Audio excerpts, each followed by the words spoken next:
Oh, hi. What are you doing? I was trying to get it ready, and I messed it up. All right, here's the that bitch can't swim. Turn off for me, can't swim. If you can't swim, honey, I mean, the earth is 80% water.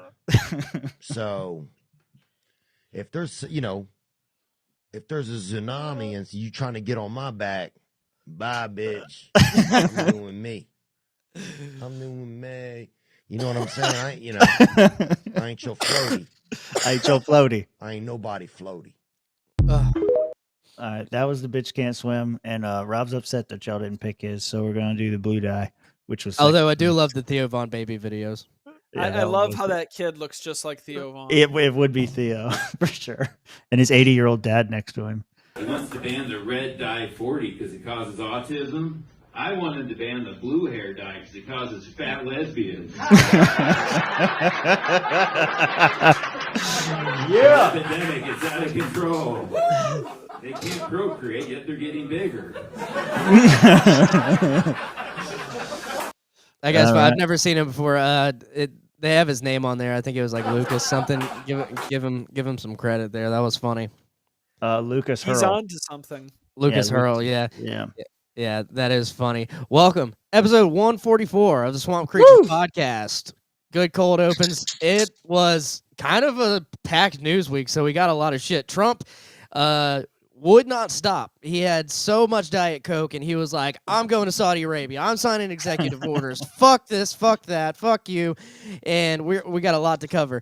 And then Kanye'd. India, Pakistan's going crazy right now. RFK's doing shit with healthcare in this country. South Africa is sending their best and their brightest over here. Diddy trials going on. Dave Portnoy's getting called a Jew, and James O'Keefe is running into hiding after some Epstein shit that he's releasing now. And your shit might be moldy. So we're gonna kick it off. We got a lot. Yeah, we got a lot packed tonight. That's a lot to take in. Yeah, it's so much. But right now, what are you taking in your body to drink, Tim? Me? I'm going to finish this bourbon. We were going to do a Sunday show, and then I realized it was Mother's Day, and I had other shit to do. So I'm going to finish it tonight, and it's going to be a good time. Yeah. Brown sugar and Coke. Mitch, how about yourself? Well, I expected to be late, and I'm already 2 Kierans in, as well as a gummy. What's a Kieran? What's a Kieran Ichiban. I don't have the can or anything. Ichiban? I was Ichiban, whatever. Is that like a Japanese beer? Oh, yeah. I know what you're talking about. Yeah. It comes in like a silver can. Mm-hmm. Yep. Okay. Yeah. I'm drinking. Nice. We're glad to have you early. We thought you and Josh would be late. Josh will forever be late from now on. Yes. To those that don't know. Yeah, he will forever be late. He's got a good job. He got a good promotion, so good for him.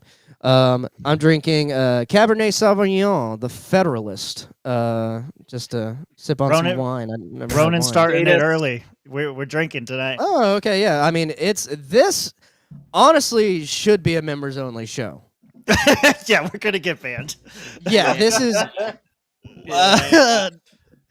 I mean, off the rip, we gotta get into it. So go ahead, off the rip. Kanye released a fucking banger for white supremacists out here, and we're gonna get banned right now. So right now, go ahead and subscribe to that Rumble just in case we get a strike, because this is. I mean, I'm surprised he got so many intense looking black fellas to dress like wolves and do this, but. Yeah. You know, there's like a few of these dudes who are like, yes, this is my big break. I mean, they look scary. Look at the intensity. Yeah, dude. I mean, there's it zooms out. There's not that many of them, but yeah, let's just. Are you gonna play it, or are you? 3, 4, 5, 6, 7, 8. If all these men were to gang up on you, you would be terrified. There's 36 of them. That is a small. It's a small tribe. It's a small tribe. 36 tribalistic looking black dudes versus Rob. I don't know how much of it we should play. Like obviously we want to get the chant in there, but it is like you said, it is a banger. I had it on low and it was in the middle because I was listening to it the whole time you were talking. It's so good. Yeah. I mean, we all knew that when Kanye started talking shit about the Jews, that it was only a matter of time before he released a banger and the world would react to it. So that time is now. And I'll tell you, I listened to it on the way to do the Porsche tour. Like, I saw it and I was like, oh, this is going to be terrible. Yeah, and it wasn't. No, I didn't think it was going to be terrible. I like Kanye a lot. I've always liked Kanye, his music, not necessarily his taste. But, I mean, starting off, I don't think that Russell Brand video starts off from the beginning, but from the it does. Okay, well, so I don't know. I can play it from the beginning of this. the beginning's like the beat. It goes and that's sick right there. And that's just sick right there. But then you add the racism. So go ahead. All right, this portion may be clipped out from YouTube and all the other copyright shit, so be sure you're in the Discord, follow us on X, and follow us on Rumble. Help us get to 100. Here we go.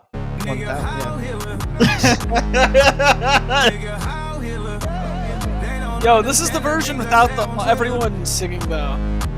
No, it's here. No, it's not. No, it's not. It's here. No, it's not. Yeah. No, So we have both versions. There it is. Yeah. Yeah, so I don't know how much of it we want to play because we're going to play Toad's version, which I think we might actually get away with. Yeah. Yeah, no, Toad's version, we're safe. Yeah. I mean, I think everyone, maybe not everyone. Who hasn't heard the song? Right. Yeah. By now, it's gone around. It's getting banned. It's like getting banned from a lot of places. Oh, yeah. People are saying it's getting banned, but I'm finding it very easy. If you follow Kanye on Telegram like I do, you can get the music video for free. Mm-hmm. Yeah. Just download it onto your phone. Yeah, You I can mean, do that shit on He's Telegram. just giving it away. Yeah, no, he is. He's just giving it away. I mean, What's crazy is before this came out, Bully was the other album he made, and that was actually a really good album. There wasn't any like crazy Nazi shit in there, and like I guess that album just didn't really get attention. So he's like, "Nah, man, we gotta go full Nazi." No, I don't think so, because like I think he's just been on this track, like even with Donda, like that the whole like album that was pretty centered around gospel, and not really gospel, it was like rap, but it was like God, you know. He was like all about Christianity and stuff. I think from there, like that's around the time he started going in this direction, right? And it's just kind of funny from that. It was like praise Jesus, and now he's like Heil Hitler. So it's kind of a crazy juxtaposition there. But he's been solid on this for about 3 years now. Your friends are lying to you. And what was this one? I bet if he wasn't so nuts, he could put out a few songs that would actually catch on. This one actually catches on, though. That's the problem. See, we're gonna have to play it. We're gonna have to play it because it is a banger. Too catchy. If I was to go, if it, gun to my head, banger or not banger, it's a banger. It is. I remember years ago on 4chan on the B board, someone made a post, and I'm like 90% sure that they were fucking around, where they asked, "Why isn't there any white supremacist rap?" Well, Anon, I don't know where you are out there in the world, but my God, it happened. Well, they usually don't like rap, so they usually are exactly. I think that. I mean, that was obviously the joke of the post. Yeah. Like, now, I mean, if you actually listen to like the lyrics before the Heil Hitler part, if you actually like listen to what he's saying, he's kind of crazy. No, he's saying like they're calling me crazy and they're not letting me see my kids. They took everything from me. So he says he likes cuckolding. Yeah, he's like, fuck it, I'm gonna be the worst thing in the world. Like that's my point. Is like if you listen, and I didn't, and you know what's kind of crazy is I listened to the song, the original version first, and then I saw Toad put his thing out, but I didn't actually hear the lyrics until Toad sang them. So there's like a filter where I can't hear the message unless a white man says it.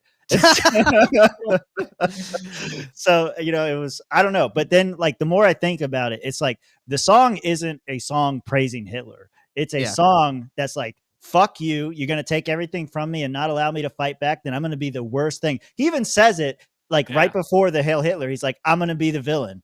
And then boom, like, and specifically, and then the chirp goes off. What was that? What goes off? On Telegram. Yeah, hang on, Mitch. The one thing I saw, and I think this might be a good like thought-provoking argument here, is this is directed at the music industry, like the people in charge. Who runs the music industry, Rob? Exactly.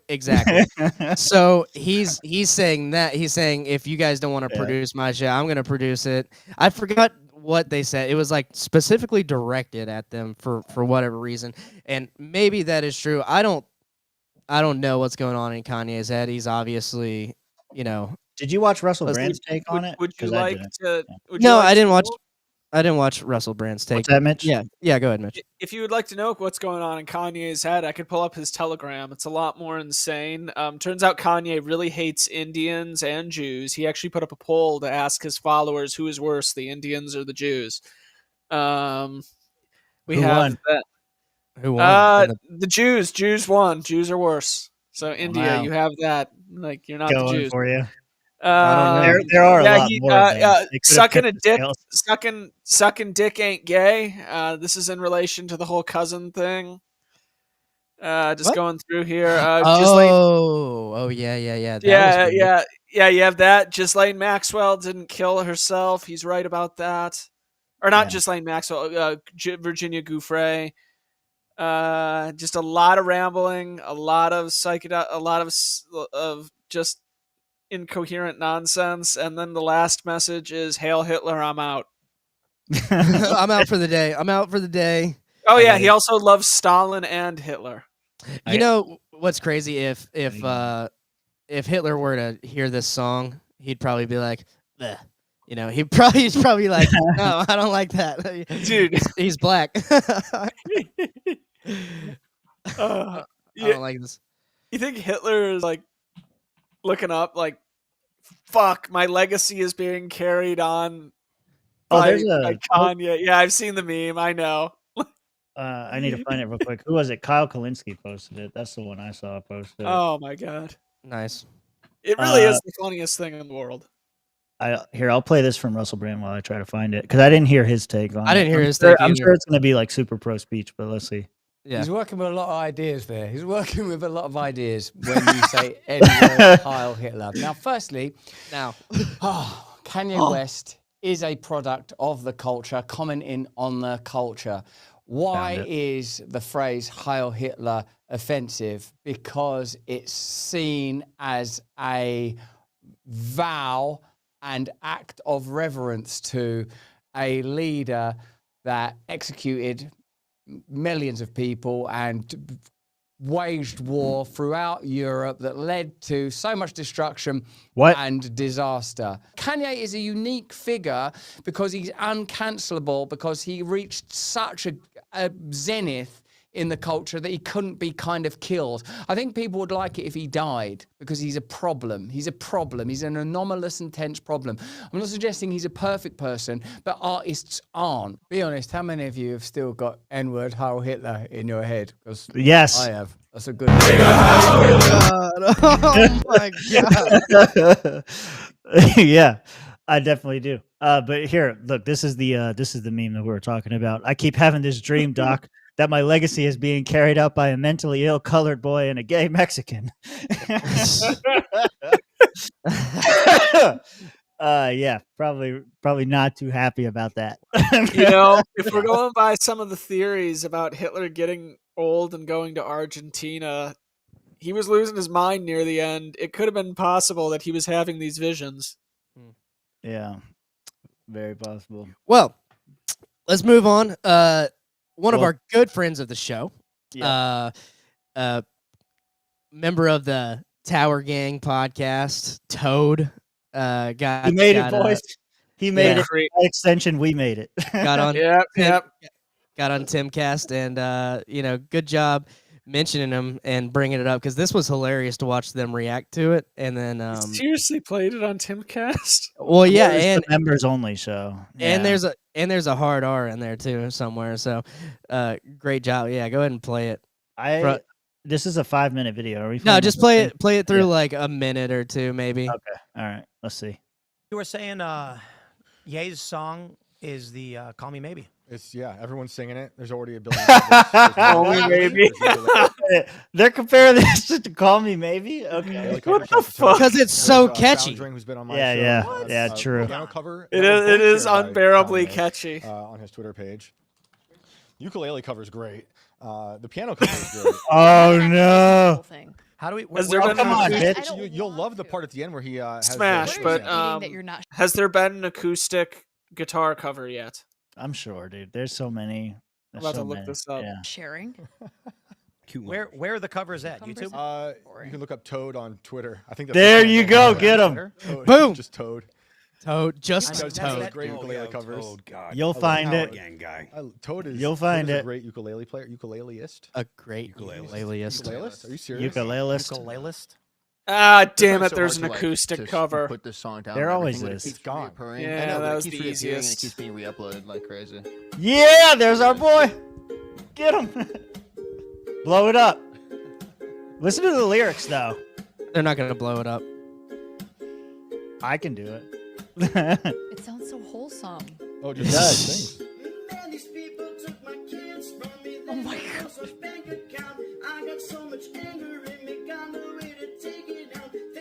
Can I have one? Have Ricola? Yeah.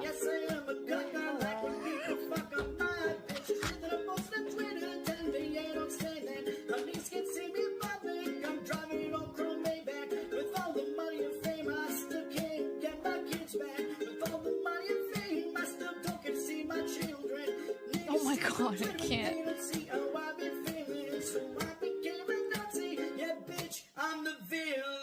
Did he say the N-word? I'm just curious.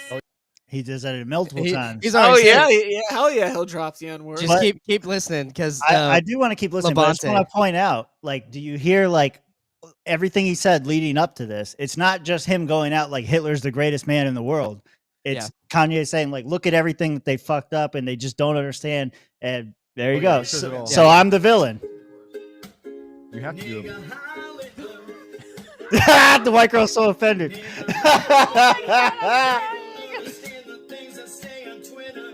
they don't understand shit out on Twitter. Can I have a really controversial take right now that I'm definitely going to regret saying? Oh, what is she gonna say?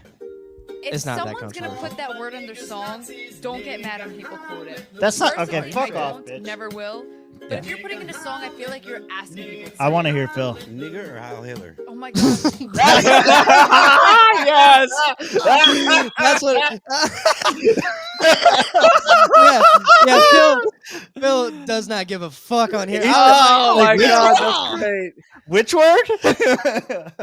Yeah.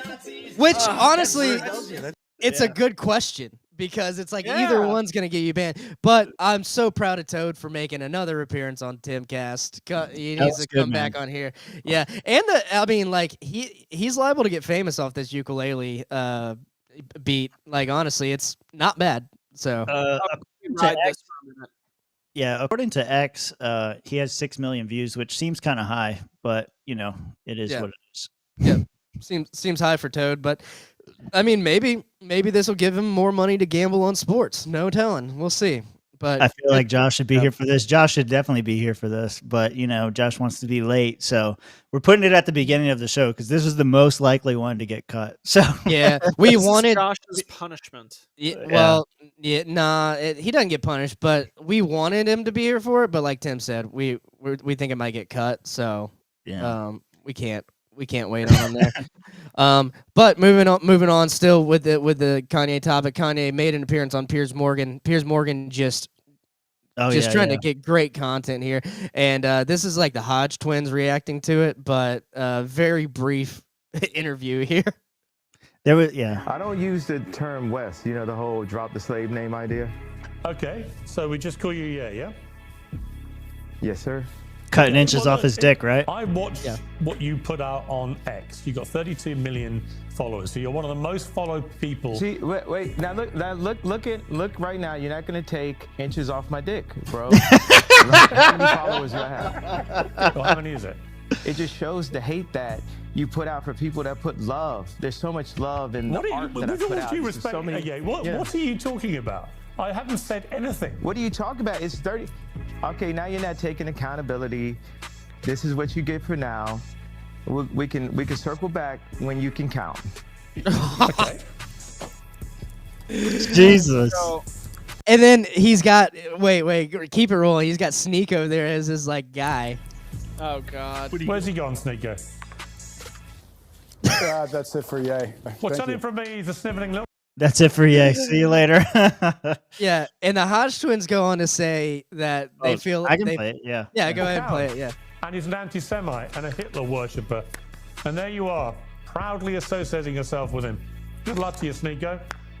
Everyone can see you. Sneeko fucked up way before that. All three of them. Yeah, this his interview. career's. Yeah. I mean, he's kind of been failing upward, hasn't Right. Good job for All like parties stepping involved is on gonna what try the to Hodge one-up twins were each other, saying. So What? I'll reel it back. You know. Yeah, yeah. Oh, you brought up Sneeko. disingenuously. Right. Right. All parties involved was going to try to one up each other. So, yeah, for him to say that's what Kanye did, he was doing it too. Yeah. That's the whole Especially towards the end. Yeah. Yeah. I think I agree with that. Is what I was trying to get at. I think all of those guys were coming into that interview going, "We're gonna blow this thing up." Like That's what you're supposed to do. It's Piers Morgan. Yeah. It's the new Jerry Springer. It's great. So Kanye gets mad that Piers can't count 39 million, and he said he has 32 million followers. I was a little like, all right, Kanye, calm down. And then Kanye was like, you're not going to take inches off my dick. And that made sense to me. That made sense to me somehow. I was like, I can respect that. Yeah. Like, Yeah, it's I don't 6 3/4, bitch. It's not. It's 6.5, okay? It's not 6. It's not 6.5. It's 6 3/4, okay?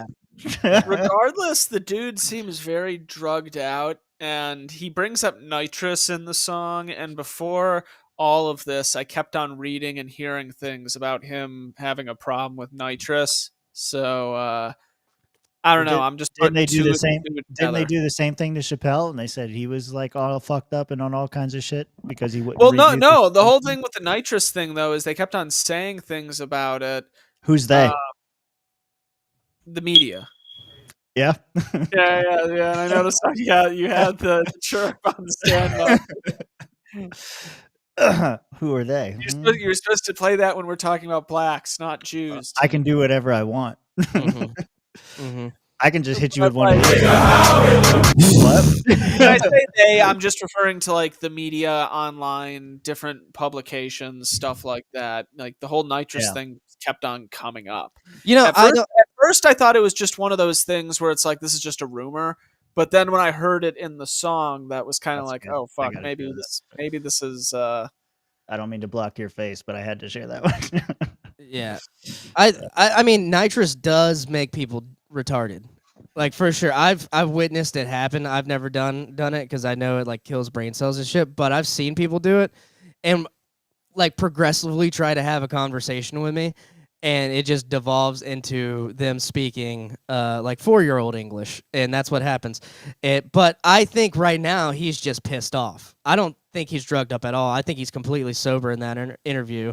Mm-hmm. Maybe had a couple drinks or something, and he's just like, no, I'm not going to deal with the media if you're going to come off any kind of disingenuous. Say how many followers I have. I'm not doing the Nazi salute right now, by the way. Say how many followers I have, and like, don't take inches off my dick. And here's apparently Toad's been getting a lot of shit for this. And so this was one, this was his kind of response to the whole thing. I saw this one, yeah. Once again, the left is completely unable to take things, to not take things literally or to not see humor in anything. Heil Hitler is not meant to be literal. It is meant to be a middle finger to the modern censorship regime, meant to smash the current paradigm. What's the worst thing anyone could possibly say? Nigga, Heil Hitler. Fuck you. I said it. Now what? Are you truly free speech or not? Yeah, and that's kind of like I think that's the point of the whole song at the end of the day. And he just so happened to make it catchy. And now White Boy Summer has an anthem.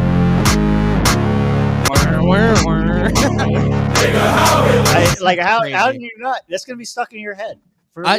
It's gonna be playing at the beach, and it will, dude. It will. Like it's gonna be. Steven responded. What did Steven say? Go ahead. Oh yeah, him and Toad and Steven got into it over the song. Over this. Yeah. I mean, I was gonna include that, but I'm like, there's too much big shit going on to focus on anything LP right now. But I mean, yeah, if you want to look, him and Steven are getting into it a little bit. I don't know. To give a TLDR, him and Steven have been going back and forth for weeks, and I keep on telling them that they should just get together and fuck out their hatred already. Steven, the chair of the party, who I know for a fact would enjoy. Seems like Steven's down. Well, I was in the middle of a sentence, so that's okay. But he would enjoy shooting his AK with his like big, huge fucking drum while this song plays. Like Steven's that kind of guy. I know he would, but I don't know where his mind's at now with all this shit because he's kind of under a little bit of a microscope being the chair of the LP now. Yeah. So I will say no matter, even though he's under the microscope now, him and Toad seem to have a rivalry going on online where they want to hate fuck one another. And I keep on telling them that they should just get it over with already. After Toad put out his little ukulele cover, my first thought was like, oh, great. This is the song he can play out in the rain outside of Steven's house, trying to get him, let him in. Barfo, send me the link because I can't find it. But yeah, no, they've been going back and forth, and they go back and forth on a lot of stuff, but on the song specifically is what I want to see. Yeah. Yep. Well, do you want to wait? Do you want to wait on that? Or you want to move on? Because if we're waiting, is there anything else to say on it? Yeah. Yeah. Go ahead, Mitch. I was just gonna say that Steven did respond to me saying that, oh great, this is the thing where you can finally both get together as he plays this song romantically for you. Steven responded to it as though he was down to fuck. Toad seems like he's not into it. He's not about it. No, he's the prettiest ball. He's the prettiest belle at the ball, and he knows it. He'd rather fuck Blackfire. He's trying to get that date hooked up. Oh yeah, that's true. I forgot. Remember Kaufman's trying to set him up. Yeah. Wow. Those children would be retarded. Absolutely. This will play on the live speakers at Wendy's for sure. Oh my god. For sure. Yeah, can you imagine if like no one cared at all and like this was on mainstream radio, which it's never gonna be, but it'd be like, and Kanye's new hit coming up. Skibby, taking the world by storm. Invading Poland now as we speak. Yeah, sweeping Poland. I'm making his way to Russia. Just invaded the charts. Yeah, a little hesitation in Russia, but that's okay. Yeah, if you can find it, it's like if you scroll somewhere on Toad's page, just his main page, it's on there because I found it just not even looking for it. Should get Toad on the show. Episode We've had him on 101. Episode we've had him on the 101. He was the first guest we brought back after Mitch ate the chip. Yep. And I'll reach out to him after this shit dies down because he's probably dealing with some shit. But I would really like to bring College Football Extravaganza back. My co-host sucks, so maybe Toad will want to do that with me. I think it should be Toad. Yeah, Tim's been chirping in my ear saying me and Toad should do it. I think that's a great idea. Chirp, chirp. All right, we're a little bit past the 30-minute mark, so let's move on. Trump has been doing way too much shit this week to keep track of, so we're gonna go through it a little bit. Let's read what Tim Pool had to say. First off, he comes to a somewhat of a deal on these tariffs with China. So massive deal here made. There's a announcement from the White House there. Tim Pool tweeted this out. So can you blow that article up and maybe I can try to read it. Yeah, hold on. It's a little. See, it's still kind of small. Let me try this a different way. This is like a White House press release or something. Right. From 2 days ago. Yeah. Did you want to read that, or you want me to read it? Yeah, I got it. From Secretary of the Treasury Scott Bessent, I'm happy to report that we've made substantial progress between the United States and China in the very important trade talks. First, I want to thank our Swiss host. Of course, there was some Swiss bank shit going on here. Of course. The Swiss government has been very kind in providing us this wonderful venue. And I think that led to a great deal of productivity. We will be giving details tomorrow, but I can tell you that the talks were productive. We had a very nice vice premier, 2 vice ministers. Okay, so that's all bullshit. You want me to go to the second guy? Yeah. I mean, I did see a post from like wealth.com. So the U.S. had, I think they went down from 125 or 135% tariffs to something around 10% or 25%. It got as high as 145. Okay. That was the tariff on China. And then suddenly we all just agree no more tariffs. I think it's 30% and 20% of that is specifically for fentanyl. And so doesn't really, I don't know, doesn't affect much. No. So did we win the trade war?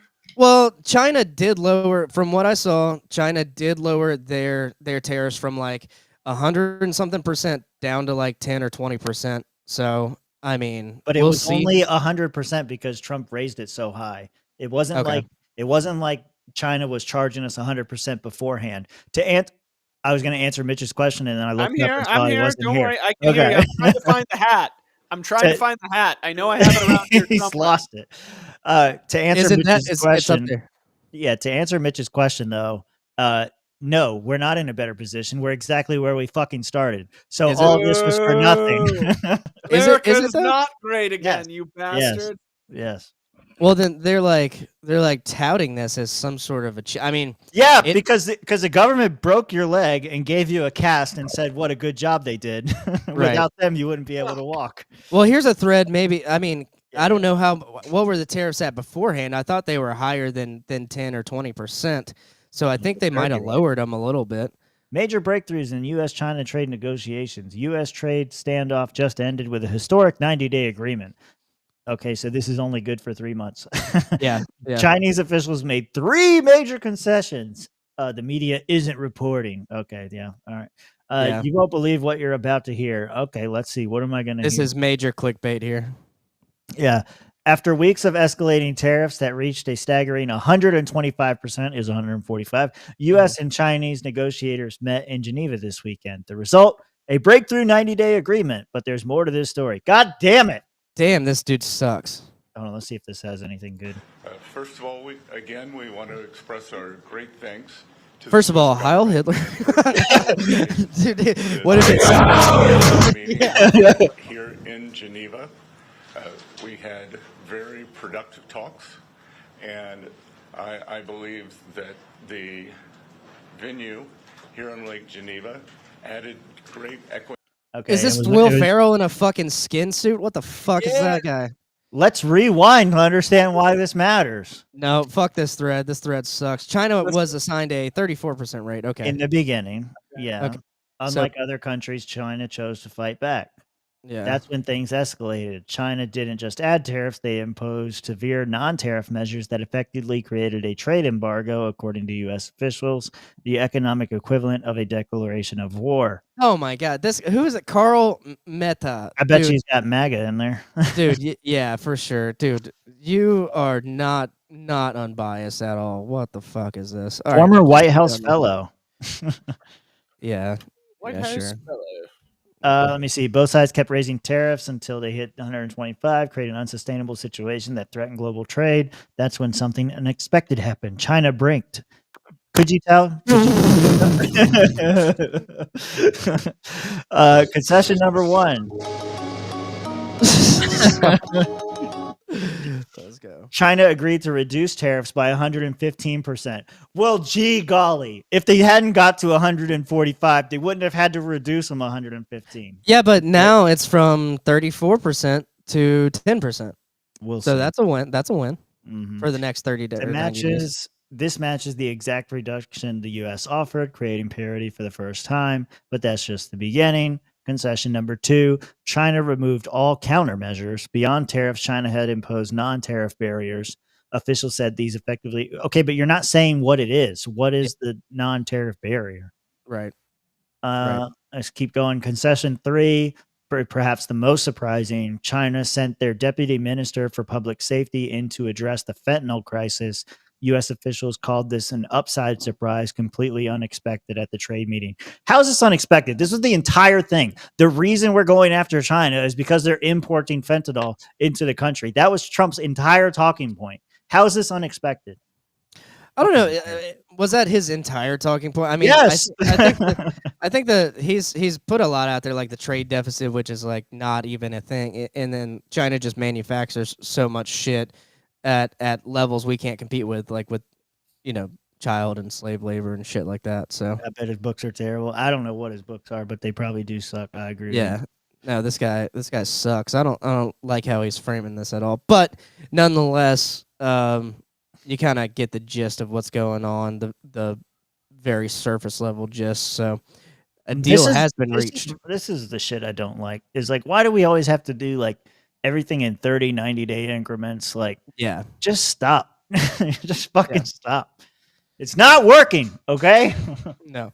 We're going to put the government on a 30-day schedule to stop it.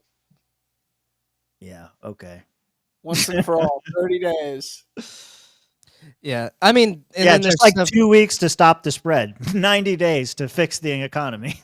Right. And then there's shit going on with India, Pakistan. I mean, you got the Taiwan question and anything going on in trade in the South China Sea. So it could blow up at any time, honestly, in my opinion. But, you know, I think for now, it's good. Less tariffs is good. So that's where I'm at with it. Oh, by the way, are we siding with India or Pakistan? I think that's for later. Yeah. Yeah, that's for later. Yeah. Yeah. We are going to talk about that, but yes. Yeah. No, it's called foreshadowing. You did a good job. Yeah. It's okay. And I know you're good at segues, but don't segue just yet. Don't segue just yet. We have something else, Trump. So because we got so much on Trump this week. The next thing. Trump. Yeah. So is Trump changing his stance on Israel? Yeah. And this is a little primer. I will say I'm not sure how much of this is true, but it's laying the foundation for this particular topic on Israel and Trump. So let's hear what he has to say. Before we go, I want to acknowledge our $5 super chat. What's up, Chuck? Thanks, Chuck. The boring guy is Bassett is the guy who made the Soros his fortune fucking over the UK. The boring guy's Bassett is the guy. Oh, so he was tied in with Soros? Is that what you're saying? I know. Seems like that's what he's saying. Yeah. I know Besant sucks.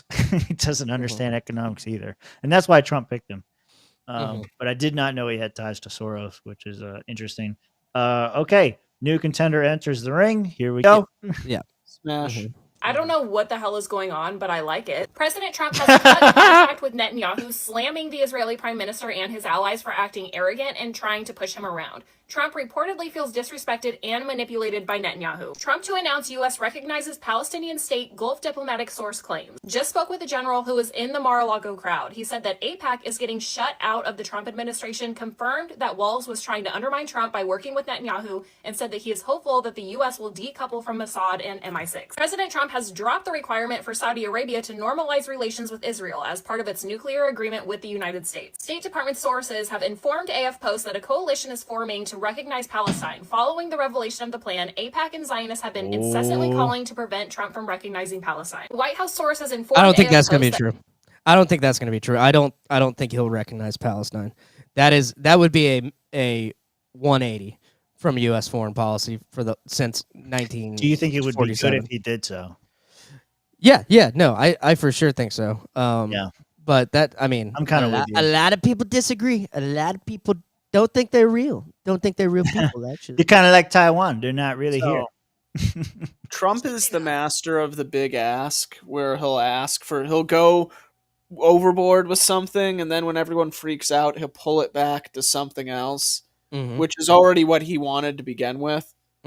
Part of me wonders if that's what he's doing here, but to what end, I have no idea. Maybe save some of that. Save some of that for after all these videos, because it gets a little deeper, and then we'll kind of see where we all stand there. But keep this one rolling, because she's still making some pretty big claims. That President Trump has largely disregarded calls from Stiggy Flicker, Mark Levin, Miriam Adelson, and Mike Huckabee. The Trump administration sidelined Israel and held secret talks with Hamas, calling them positive. The negotiations have focused on securing American hostages and delivering humanitarian relief to Gaza. And this is the Israeli response to all of this. Israel says recognition of Palestinian state will force unilateral actions in response. Yeah. As in, we're going to diddle your kids. We're going to diddle your kids. We're gonna do reveal that all of our politicians fucked kids on Epstein Island. Yeah, we know. Yeah, and some people are speculating that this might have something to do with that. So, I mean, I think we might have a video to that. But yeah, keep her rolling. I think there's only a minute left. I don't know how much we want to listen to her. But Take this message back to Washington. If the U.S. recognizes Palestine, there will be hell to pay in the White House of those who turn their backs on America's most important ally. Also, Trump is Hamas. Am I skeptical of all this? Yes, and this is the main reason why. Friedman from the New York Times wrote, "This Israeli government is not our ally." Okay, so are they just pushing? I think that's fine. Yeah. So I'm just gonna do that every time somebody says our greatest ally. I'm gonna spit that all over my NSYNC shirt, dude. I'm gonna spit wine on my white NSYNC shirt. Justin Timberlake wouldn't have been happy with that. Yeah. So run it. I think he's got people in his ear. So the next video, Marjorie Taylor Greene, kind of being based on the Israel topic as well. So let's hear from her, and then a new contender enters the rank. Yeah, Marjorie Taylor can get it, obviously. Oh, she's on. Wait, is she actually on with Hank? Is this happening? I think she might be actually. I'm gonna pass on MTG. No. Yeah, I'd pass. You're making a mistake, Mitch. She has such like a Sarah Jessica Parker face. She would dirty talk too. That's the good thing about MG. She's talking to you like yeah. But it'd be such white trash. Yo, no, she'd be godly about it. She's a Christian. Chat, smash or pass on MTG. I don't think we should be fighting wars on behalf of Israel, and many Americans agree with that. I'm one of those Americans that are really sick and tired of the narrative that we're constantly told that we're supposed to hate some country that's overseas, that maybe we've never been to. We don't know anything about that country, but we're told that they're the greatest threat to our freedoms and our democracy, and that we have to go to war with them.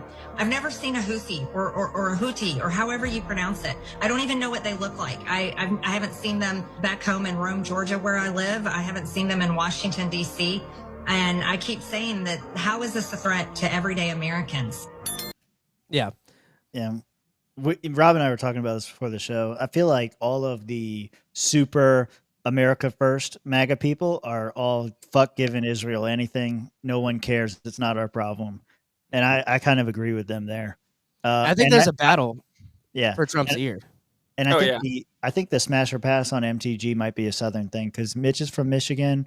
Barfo's in there from Tennessee. He's saying no, but Ronan's from Florida. He's a Southern boy like us, and he's down to get it. So isn't Tennessee the South? No, Tennessee's the South. Tennessee's not. No, Tennessee's the South. Tennessee is totally the South. Nope, it's far more north than us. Tennessee is the South. Kentucky is the line. Tennessee was a slave state. Kentucky's the line? Tennessee, yeah, Kentucky's the South. Tennessee was a slave state. That's it. Yes. Okay, so you're saying if we're going by slave states, Kentucky counts too. So Mason Virginia Dixon doesn't count. And Mason-Dixon line. West Virginia. Mason-Dixon line? West Virginia, arguably the South, not really Southern. So the Mason-Dixon line was above West Virginia, cutting through Maryland, right before Pennsylvania. Okay, there you go. So West Virginia is the South. Anything below the Mason-Dixon is the South. Okay. Well, he's a northern Southern. Yeah, Barfo's not like a true Southern. I don't know. I was trying to make... Dude, we're not really Southern. You are not. You're not. Yeah. I've been down in Florida longer than I lived in Michigan. I am a Floridian. Is that all it takes? I basically live in I've wrestled Alabama. an alligator. I've drank tequila and blacked out. I did bath salts and chewed off some guy's face. What else do I have to do on the bucket list to be? Yes, my heart goes out. Got him. We got him. Damn it! I got him. And I knew he would be the one. Tim and I had $100 bet, and I just won because I was like, "Who's going to salute first? Who's going to do the Roman salute first?" It was Mitch. I'm right. I'm so right. Whoa, Rob, you haven't lost yet. I didn't do the Roman salute. Yes, you just did. What are you talking about? My heart goes out. My heart goes out. That's what I was saying. My heart goes out. Bro didn't mention moonshine. That's right. He's not real. True. He's not a real one. Mitch, we don't have time for your racism. There's too much news to go through. Now, I don't even know where. So MGT. Yeah, let's keep it rolling. Skabeep to deep. Trump, part of that video we played at the top of this segment was true. Trump did negotiate with Hamas without Israel to get a U.S. citizen back. So click on that, roll that, whatever you want to do. Oh, Ben Shapiro is mad about this. Yeah, that was the next link. Is that? Ben Shapiro is big mad. I think maybe it's an 8-minute video, but I think maybe a minute is all you need. Oh my god. Okay. Is that your impression of Ben? Yeah, Mitch what gets Hamas is first attempting to do is basically settle all outstanding business with the United States so as to then create separation between the United States and Israel in Iran negotiations. That is what is happening with the Houthis as well. It is not a coincidence that as the Houthis are basically forswearing attacks on American shipping, and the United States is saying that the United States is no longer going to worry about the Houthis, essentially. Now, Hamas is now trying to do the same by releasing a sole living American hostage in the Gaza Strip, trying to basically say that the United States now has no part in that conflict. Well, okay, fine. I mean, if the United States has no part in that conflict, then Israel should just go and do what they need to do. That seems to me a proper solution with regard to the Gaza Strip. Now, the ugliest part, and there is an ugly part to this, is that there are widespread rumors and now news reports that Idan Alexander is going to be flown to Qatar to meet with the Emir of Qatar. This is vile. That's vile. He should, of course, meet with President Trump. He can do so in America. He can do so in Israel. There are plenty of places that Idan Alexander and his family can express their gratitude to President Trump, as well they should. Going to Qatar to meet the Emir of Qatar. Qatar is a terror sponsor country. Qatar is the #1 funder of Hamas. It is disgusting to have a hostage who is taken by a group funded by Qatar go to Qatar to thank the Emir of Qatar for his freedom. Yeah. Wait, I mean, what? This guy's, he's like, you can go do all of this, you just can't do it there. What kind of nitpicky bullshit is this? Yeah, it's very Jewy, actually. But I think I mean, I get where he's coming from on that, to be honest. It's like they took you and now you're going back to the country where I get that, but at the end of the day, they're the ones that have the hostage, right? So we're negotiating to get a hostage back, and so get the hostage back. Now, I personally think Trump should be very careful while he's in the Middle East, even in Saudi Arabia. And we're going to see some of the clips later. Like, I didn't put him in here, but he was like refusing to drink anything. Like they offered Rubio. I don't know if they have if I had that one in there. They offered Rubio and him some coffee, and the Saudi prince some coffee. Rubio drank his shit like a dumbass, and then the prince drank his shit. Yeah, I wish they would have switched it, but Trump just sat his down. He's like, I'm not drinking shit. I got my Diet Coke, and that's it. So, but be careful. Like, Iran is, I mean, you might be in the middle of making deals with them, but they haven't forgot about Soleimani. That was a big hit. And I think there's still at least a faction in Iran that would try to assassinate him while he's over there. But we'll see. He did the same shit. Like, I was trying to look it up. I don't know where Ben Shapiro was. Like, he's saying you can't go there because they support terrorists and they're this big evil country. Where was Ben Shapiro on the North Korea thing when he stepped over the DMZ and walked into North Korea? I'm pretty sure he was very supportive of it. I feel like he was too. So, like, this is just because it affects his favorite country, our greatest ally? yeah, and that's actually a really good point, Tim, because North Korea, you know, mass cyber attackers. Maybe not terrorists. Yeah, maybe not terrorizers, but as far as domestic policy goes, they terrorize the shit out of them girls out of their own country. Yeah, they do have a history of terror, but not under Kim Jong Un. Yeah, mainly under Kim Il Sung and Kim Jong Il. Damn. Yeah. We you know, I'm proud of our racist fan base. Like, you guys, yeah. If it all went to shit, we would just come back to the same 20 people in like live chat, and that's amazing. It's comforting. It is very. It makes me. Now, how do you make it 100? That's how you make it super comfortable. That's how we quit. Can you guys go tell your racist uncles to pull up YouTube? Yeah, like double the viewership. Yeah, we need to get to 1,000 subscribers. He said comrades. Comrades isn't racist. It's all right. Oh no, you're fine then. Comrades is fine. Yeah. I like that. That's good. Yeah, no, I don't know. It just seems stupid to me. It's like it's like when libertarians bitch over like the littlest things. Like you want to argue about the stupidest shit. Like it's not that you're having a conversation with Qatar, it's that you're doing it in their homeland. You should do it in America. Fuck you, Ben. Yeah. Okay. It is almost like you went to your wife asked you to go to the store and get you like a real man. Like vegetable, like yeah. Don't come back unless you come with a real man. She asked you to get something, and you brought her something of equal value or greater value, but she's not happy because it's not the brand she likes. Yeah, it's kind of like that. I don't know. I just don't like it. I just don't like it. A Discord reference, like when I think it was Trish was pissed off that they brought her Florida Natural instead of Tropicana. I understand. Yeah. Yeah. Very understandable. Yeah. Yeah. I mean, I'm a Simply Orange guy myself, but neither here nor there. Everyone's particular about their orange juice. I pegged her as a Sunny D kind of gal, honestly. But that's just me. All right, let's keep it moving because we're coming up on the hour. So. Yeah, roll the. That was the hostages. We can slow roll too, because we gotta. Well, Josh will be here any minute now. So okay, good. All right, good. Yeah, we'll slow roll it a little bit. Take your time. Yeah. So we can go to the next one. Yeah. What's this here? $600 million deal with Saudi Arabia. Yeah. So Benny Johnson posted this. This is Trump signing 600. Oh, did I say million? Billion. Billion with a B. Yeah, billion. In investments to the U.S.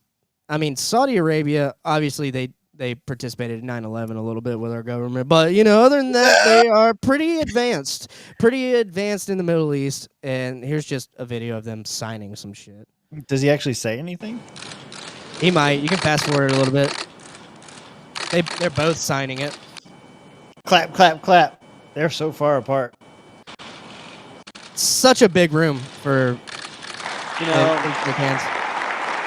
All right, there's a video from Trump's first term. I guess it's illegal to touch the Prince of Saudi Arabia. Yeah, and he just walks. Yeah, just pats him on the back. It's like buddies him. It's like hey, buddy. Yeah, yeah. So he went there. Not only did he sign this deal, he gave a big speech.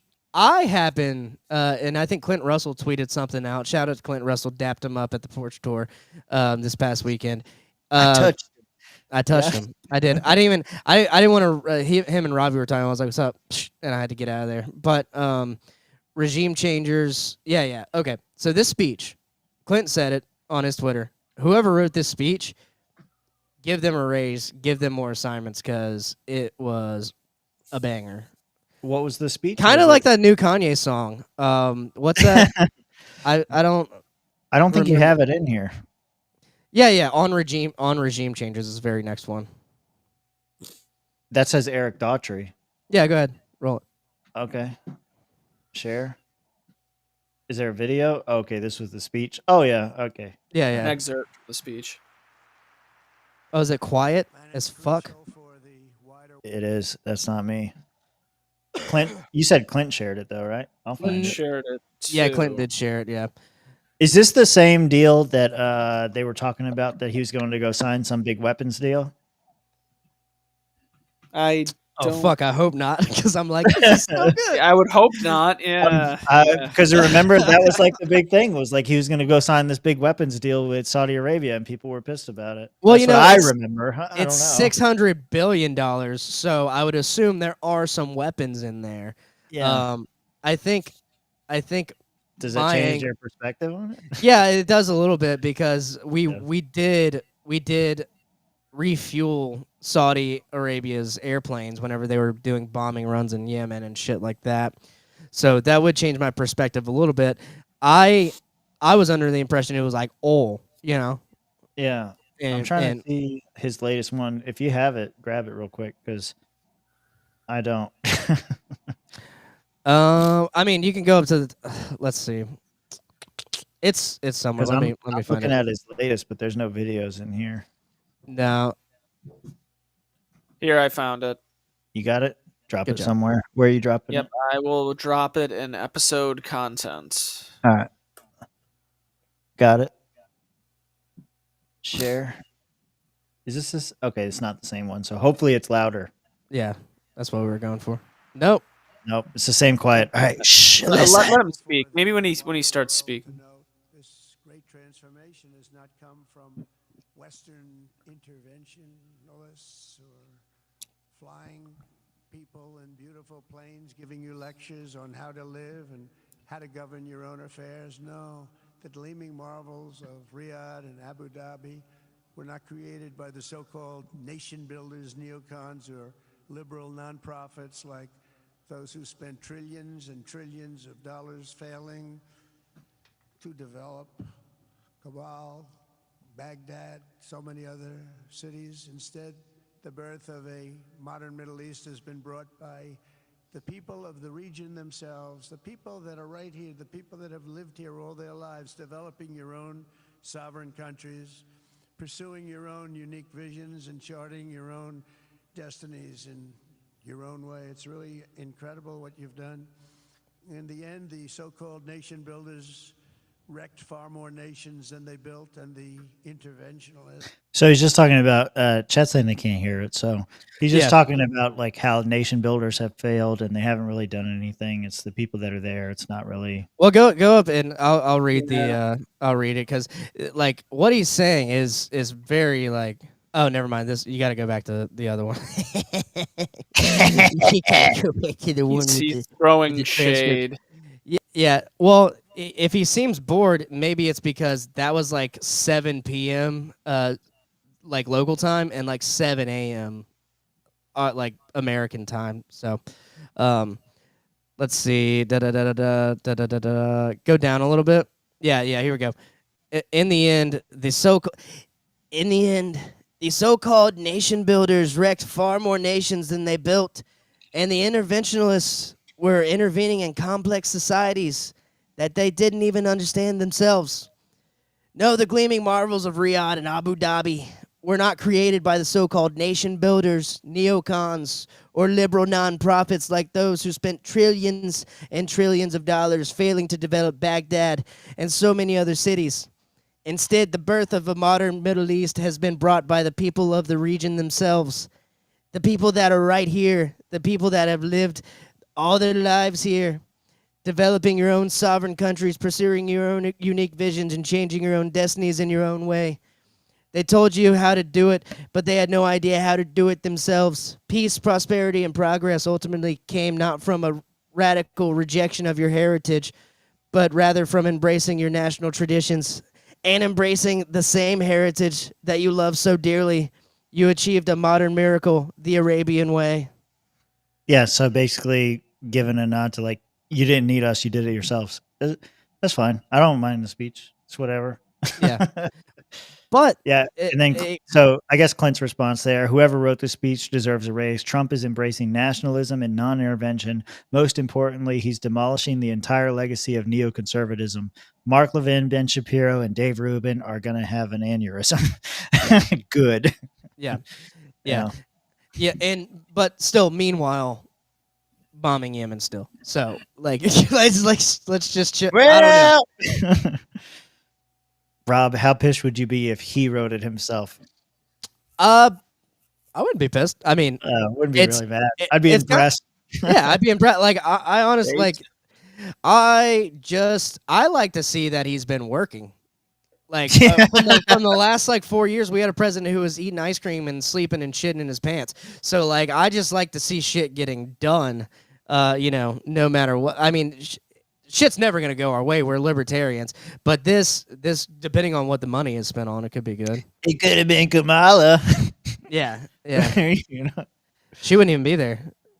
They wouldn't let her. They would be like, put this on. She'd be like, no. We don't talk to women in our country. Yeah, exactly. So he goes on here, same place. Hopefully the volume's a little better to discuss Iran and Syria. For the vigilante? Yeah. Yeah. Oh my God, so long. Okay. Oh, Fox News, they got good audio. This should be fine. Let's see. Yeah.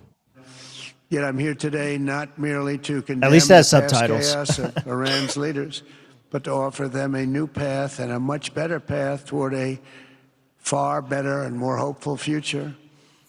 As I've shown repeatedly, I am willing to end past conflicts and forge new partnerships for a better and more stable world even if our differences may be very profound, which obviously they are in the case of Iran.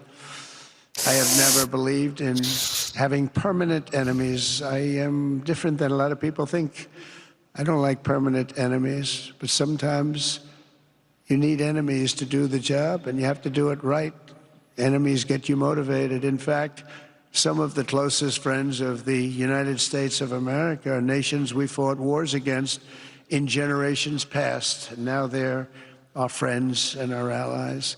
Looking at you, Make England. a deal with Iran. If I can make a deal with Iran, I'll be very happy. If we're going to make your region and the world a safer place, but if Iran's leadership rejects this olive branch and continues to attack their neighbors, then we will have no choice but to inflict massive maximum pressure, drive Iranian oil exports to zero, like I did before. You know that? They were. You know that. You know that's what I did. Because of what I did. They had I no did money it. for Had to terror. do They had it no again. money for Hamas or Hezbollah, and take all action required to stop the regime from ever having a nuclear weapon. Iran will never have a nuclear weapon. Yeah, it was a decent speech. The drum beats of war happen, and then Josh arrives. That's how things progress. Goddamn right. It knew I was coming. This show knew I was coming. We've had a packed show so far. You're gonna have to go back and watch it. It's been good. What are you pouring up for the folks at home? I am giving some of the Redneck Riviera. Oh, that looks good. signed? Who Is that signed it? signed? Yeah. Who signed that Looks shit? like whoever Looks like Donald Trump, dude. whoever fake signed this, real signed this. Yeah. Looks What's like something John Rich. Yeah, John Rich. What's the back say? Usually they got like a history or something. Okay, I'm gonna read you the back, but it's not, I'm gonna promise you right now, it's not gonna be what you think it is. And it's no good for what we're looking here. I'm sorry.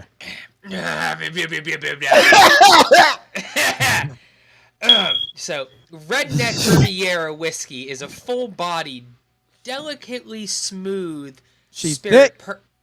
perfect for when you are ready to get down. Get is G-I-T, by the way. It's a small batch whiskey with bright notes of vanilla, oak, caramel, and a touch of honey. Enjoy a glass and take a little time to rewind and simplify. It sounds good though. Does it taste good? You know, Redneck Riviera. You gotta. Joey used to, when Joey was awake, he used to bitch at me for not drinking it straight. Just take I have swig. to How drink- is it? so I have to just take- take I have to take- just a little sip. Just a little sip. Okay. You gotta take in the air. You gotta take in the air over it just a little bit, so it opens the capillaries. Really in your chest. savor it. You know, I'm spinning it around like some wine too, just to make sure. How's it smell? How's it smell? There we go. Really classy, that shit. It smells like some whiskey here. So it's strong. It smells strong. I mean, Embrace let me the see how working it man's James Bond. Let me see how it wets the palate real quick here. Hold on a second. Yeah, let it degrade that plastic solo cup just a little bit. Is that whiskey? Oh, swish it around, yeah. That's nice.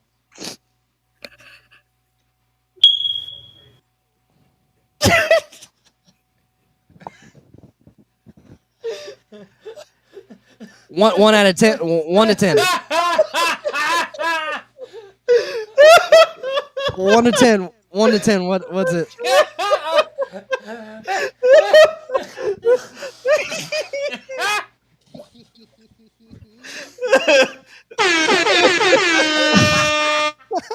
Broken. Oh, I tried so hard to make sure shit did not come out my fucking nose. Fuck you, Robert. Or me. How is it not you? You're the one who does all the comedy shit. Woo! No. I didn't touch a single chirped? smoke alarm. Who chirped? Do we have to start the counter early tonight? Yeah, it started. God damn it. It is so started, dude. It is Oh so my started. god, that was so We good. are not- Oh, my chest hurts. Same. Holy so shit, I started. fucking hate both of you right now. Yeah, me and Mitch were looking. I was laughing the moment Ronan put that in because I did it like 3 times. You didn't hear it, and then and then Mitch started laughing, and I just couldn't help it. He can't hear it because he's a black man, obviously. I don't even know where we're at. to prove that I'm allowed to I can say the N-word, that I can just say nigga whenever I want and it doesn't matter. We proved it already. Yeah, at the top of the show we played Kanye's new song and Toad's version of it. I think he broke it. I think he broke the code. I think white people can say it now. So yeah, it happened. Yeah, it did happen. But right now, so you missed it. We went from Kanye. Yeah, we went from Kanye to Trump, talking about the China deal, talking about Israel. Do you think his song is a banger? Yeah. Do you think it's a banger? Here's a reminder. That's it. I've heard it. I promise you, I've heard it. We just had a refresh, I don't. To get that many black men to all do that 36. together in a chorus. We counted. Yeah. I don't know if it's a banger, but it's genius. It's pretty good. It's genius. Is it catchy? We listened to it's somebody. so fucking catchy. We heard somebody on TimCast said it's the new "Call Me Maybe." Oh man, I can't wait. The fucked up part is schools are starting to let out for the summer. It slaps. Yep, there you go. Oh my god! So I want everybody to consider this. Yeah. All the middle school and high schools are starting to let out for the summer. Oh. Yeah, Rob knows where I'm about to go with this. Say what? They're gonna come back and it's going to be just like that video. Mm-hmm. Yeah. I was saying it's going to be playing at the beach, like big boombox, all at the beach. Yeah. College kids, everything. But "Call Me Maybe" actually also a Nazi song, believe it or not. If you go and look at the lyrics, she's talking about Hitler the entire time. Yes, and Taylor Swift is a low-key Nazi and is a dog whistle for the Aryan race. Yeah, of course. God Blonde bless hair, her. blue eyes, Pfizer, all that shit. Makes sense. Elite. Mm-hmm. Also, Gorgeous. Katy Perry's a communist. Well, She is, though. yeah. Her dad went on Alex Jones. Oh, she So Katy that Perry's now- dad went on it? Yeah. Mm-hmm. Wait, what? Yeah, for real. Did he get was he an interdimensional demon sent from another galaxy to invade Alex Jones's butthole?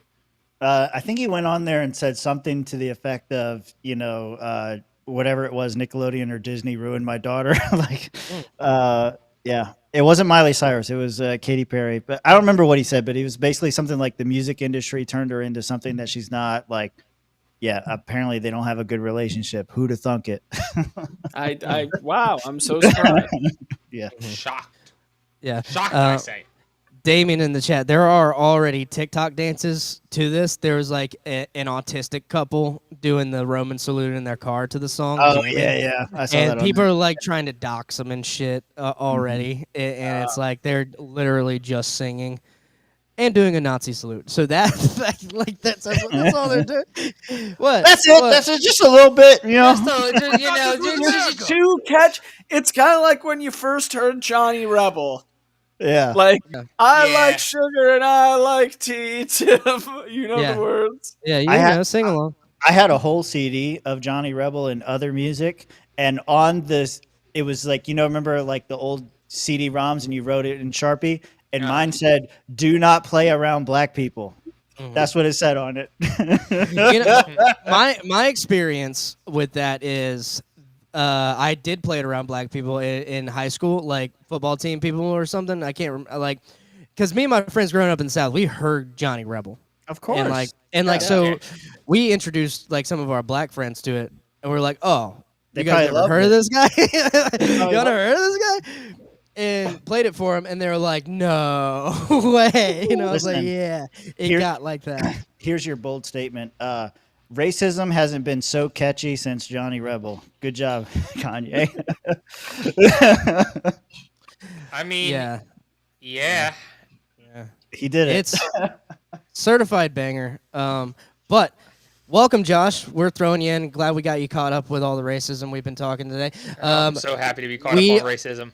we are stopped at, and that's not the last of it. So we are stopped at more Trump, racism. Yeah, in Saudi Arabia. He went there. Ben Shapiro's big mad made a $6 billion deal on God knows what. God damn, that's a lot of camel jockeying. That's a lot of camels. 600 billion.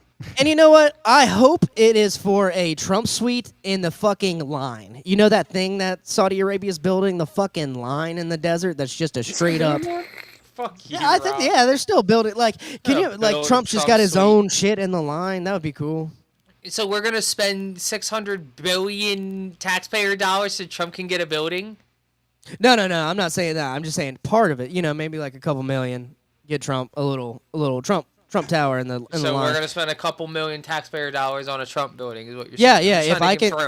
If I can go to the line as a taxpayer, U.S. taxpayer, and like chill in the Trump thing and check out the line, I mean, have you seen the line?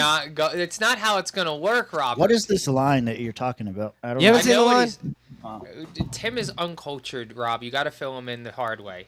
Yeah. Who's got the line? The Saudi Arabia line? Yeah. Type in Saudi Arabia the line, and then look it up while I explain to you. It's basically a futuristic, Read this fucking book and watch this YouTube video. Yeah, construction that Saudi Arabia is building in the middle of the desert. It's a line that goes for miles, and it's like stacked on top of like everyone's stacked in there. It's just a fucking line, dude. I don't know how else do you explain that shit?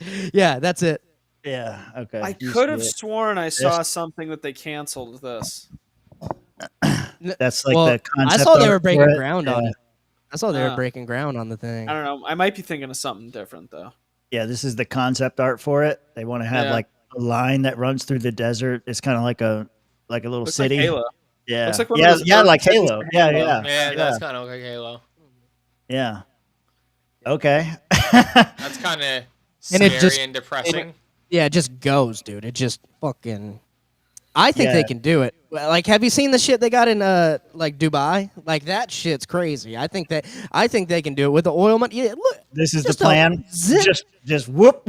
Just get it right across. Okay. I mean, that's cool. I would like to live like Inner not line. in the middle. I don't want to live in the middle of the line. I'd like to live on the end of. I don't know. The middle might be a good spot. The coast might be nice. I mean, they got plenty of water right there. They got coast. Yeah, it's not like you're going to be far from the coast anywhere you go on that line. Yeah, see what I mean?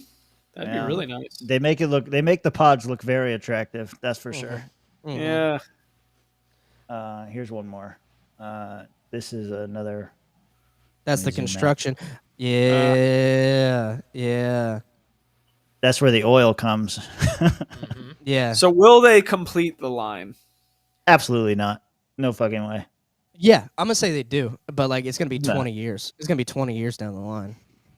Hey, down the line, bro. Down the You're so stupid. I didn't mean to do that. I didn't mean to do that. Down the line. Come on. Yeah, build the wall. The line's gonna become a wall very quickly. It's literally a wall, and people are happy with this wall. They said when I try to build my wall, they want to say that's racist, but when Saudi Arabia builds their wall. All right, so did we play the Iran video? I think we did. I think we did. We were on trying to make. Yeah, he was trying to make a deal with Iran if they wanted it or not. I don't know. Let's play it. I don't remember. No, we already played. We played Vigilante Fox. I don't think we did. We played this. Yeah. Oh yeah, this is the Fox News one. It was better. Okay, that's Yeah. right. I remember. We'll just go to Syria. Fuck 'em. Yeah. So another thing Ben Shapiro might be big mad at. We'll see. What's going on? President Trump to lift sanctions on Syria and give them a chance at greatness. Okay. Which who's running Syria right now? A bunch of rebels that. Yeah, that we I'm were not fighting very against. happy about this either.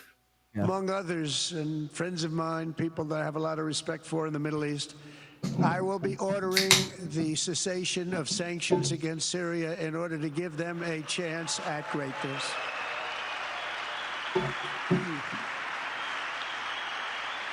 Look at Elon. Oh, right in his heart. Right in that one dude's heart. You saw that. Yep.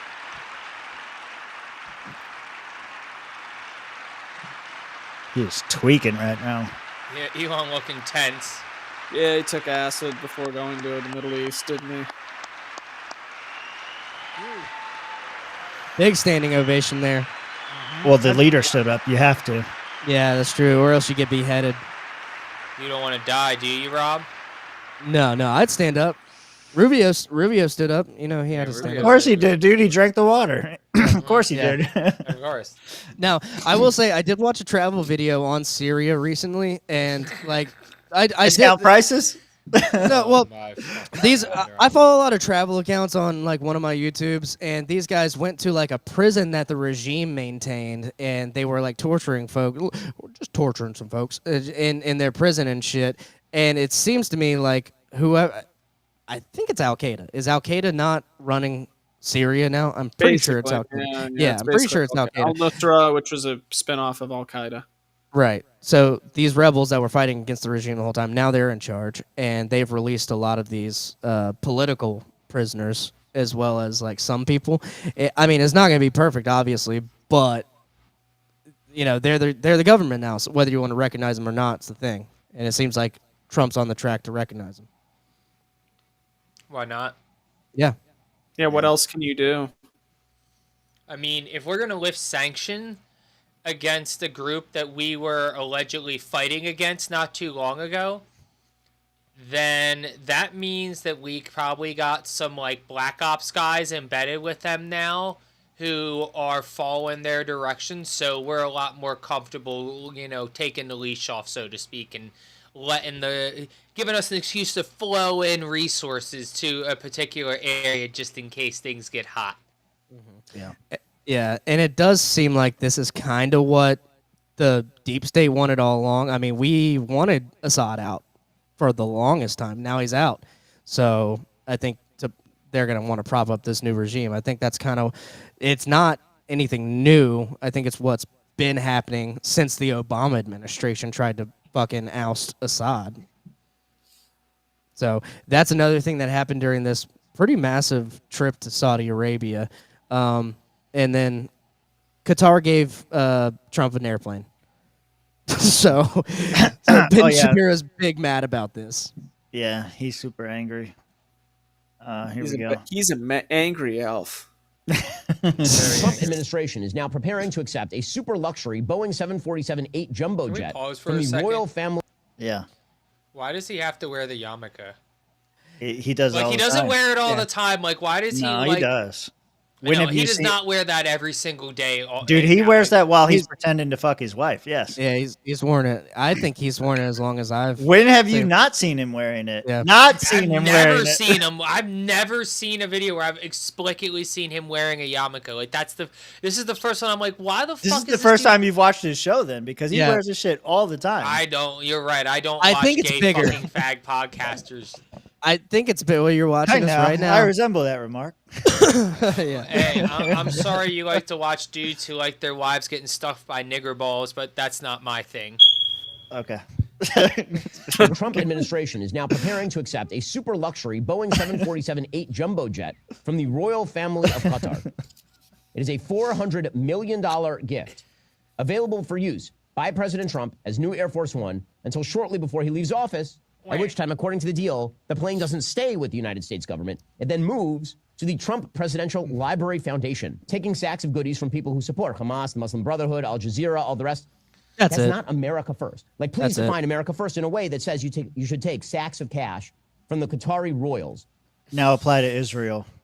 Yeah, and that's exactly what Luke Radowski was saying in his tweet. Oh, okay. That followed this line of terrible logic by Ben Shapiro. Yeah, no one had an issue with big pharma, military-industrial complex, Ukraine, China, Israel, but now paying off politicians is a big deal. Yeah, I'm not buying it. Yeah, same video. Yeah, same clip. Yeah, okay. Yeah, and my thing is like that is I was telling Tim before the show that is such like a Middle Eastern oil money thing to do. Here, have a Boeing 747. Like. I don't know. It's a gift from us for you, and then it stays with them. I think they definitely got that shit bugged though.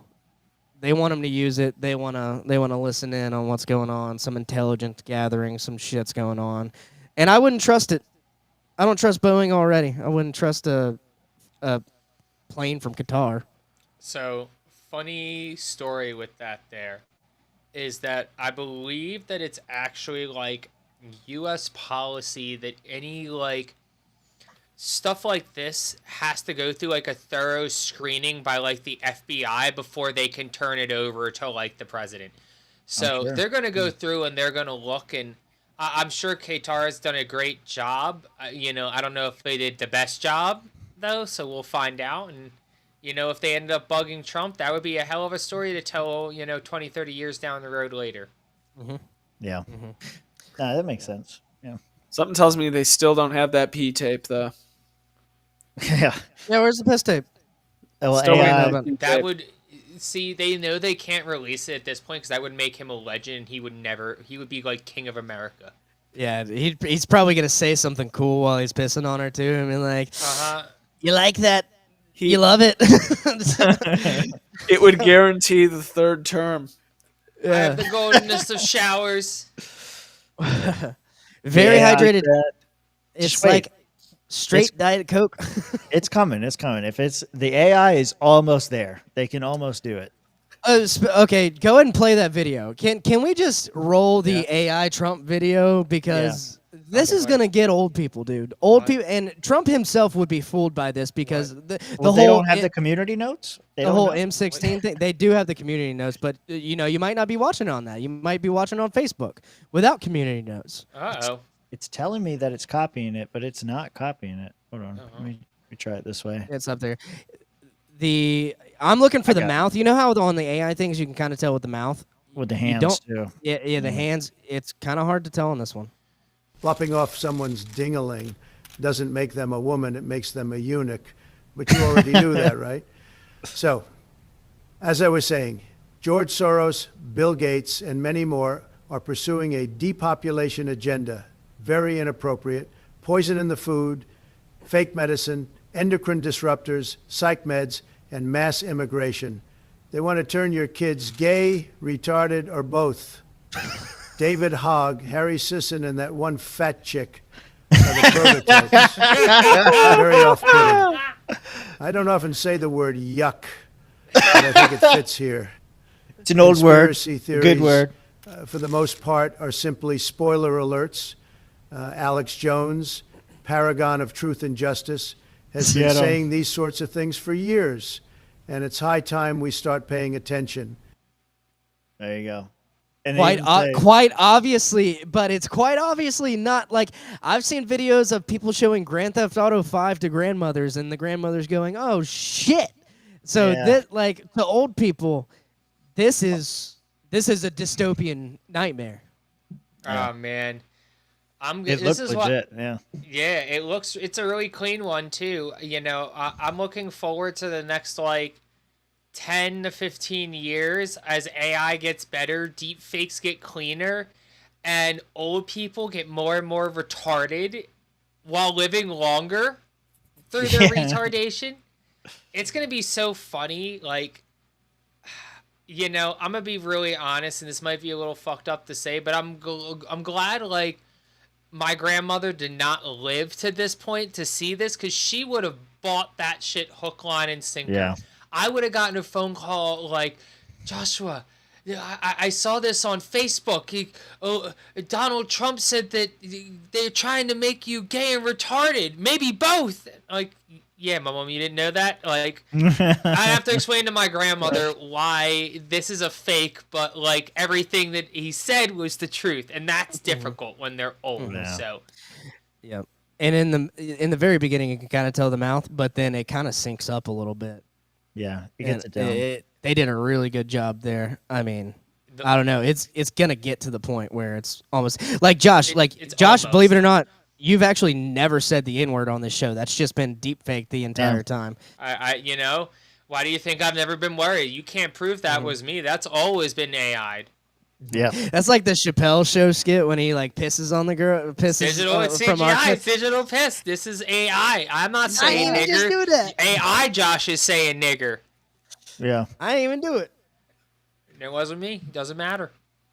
Wasn't me. All right, yeah, that was off topic, but we definitely had that video stashed. This one's not fake, and this is hilarious.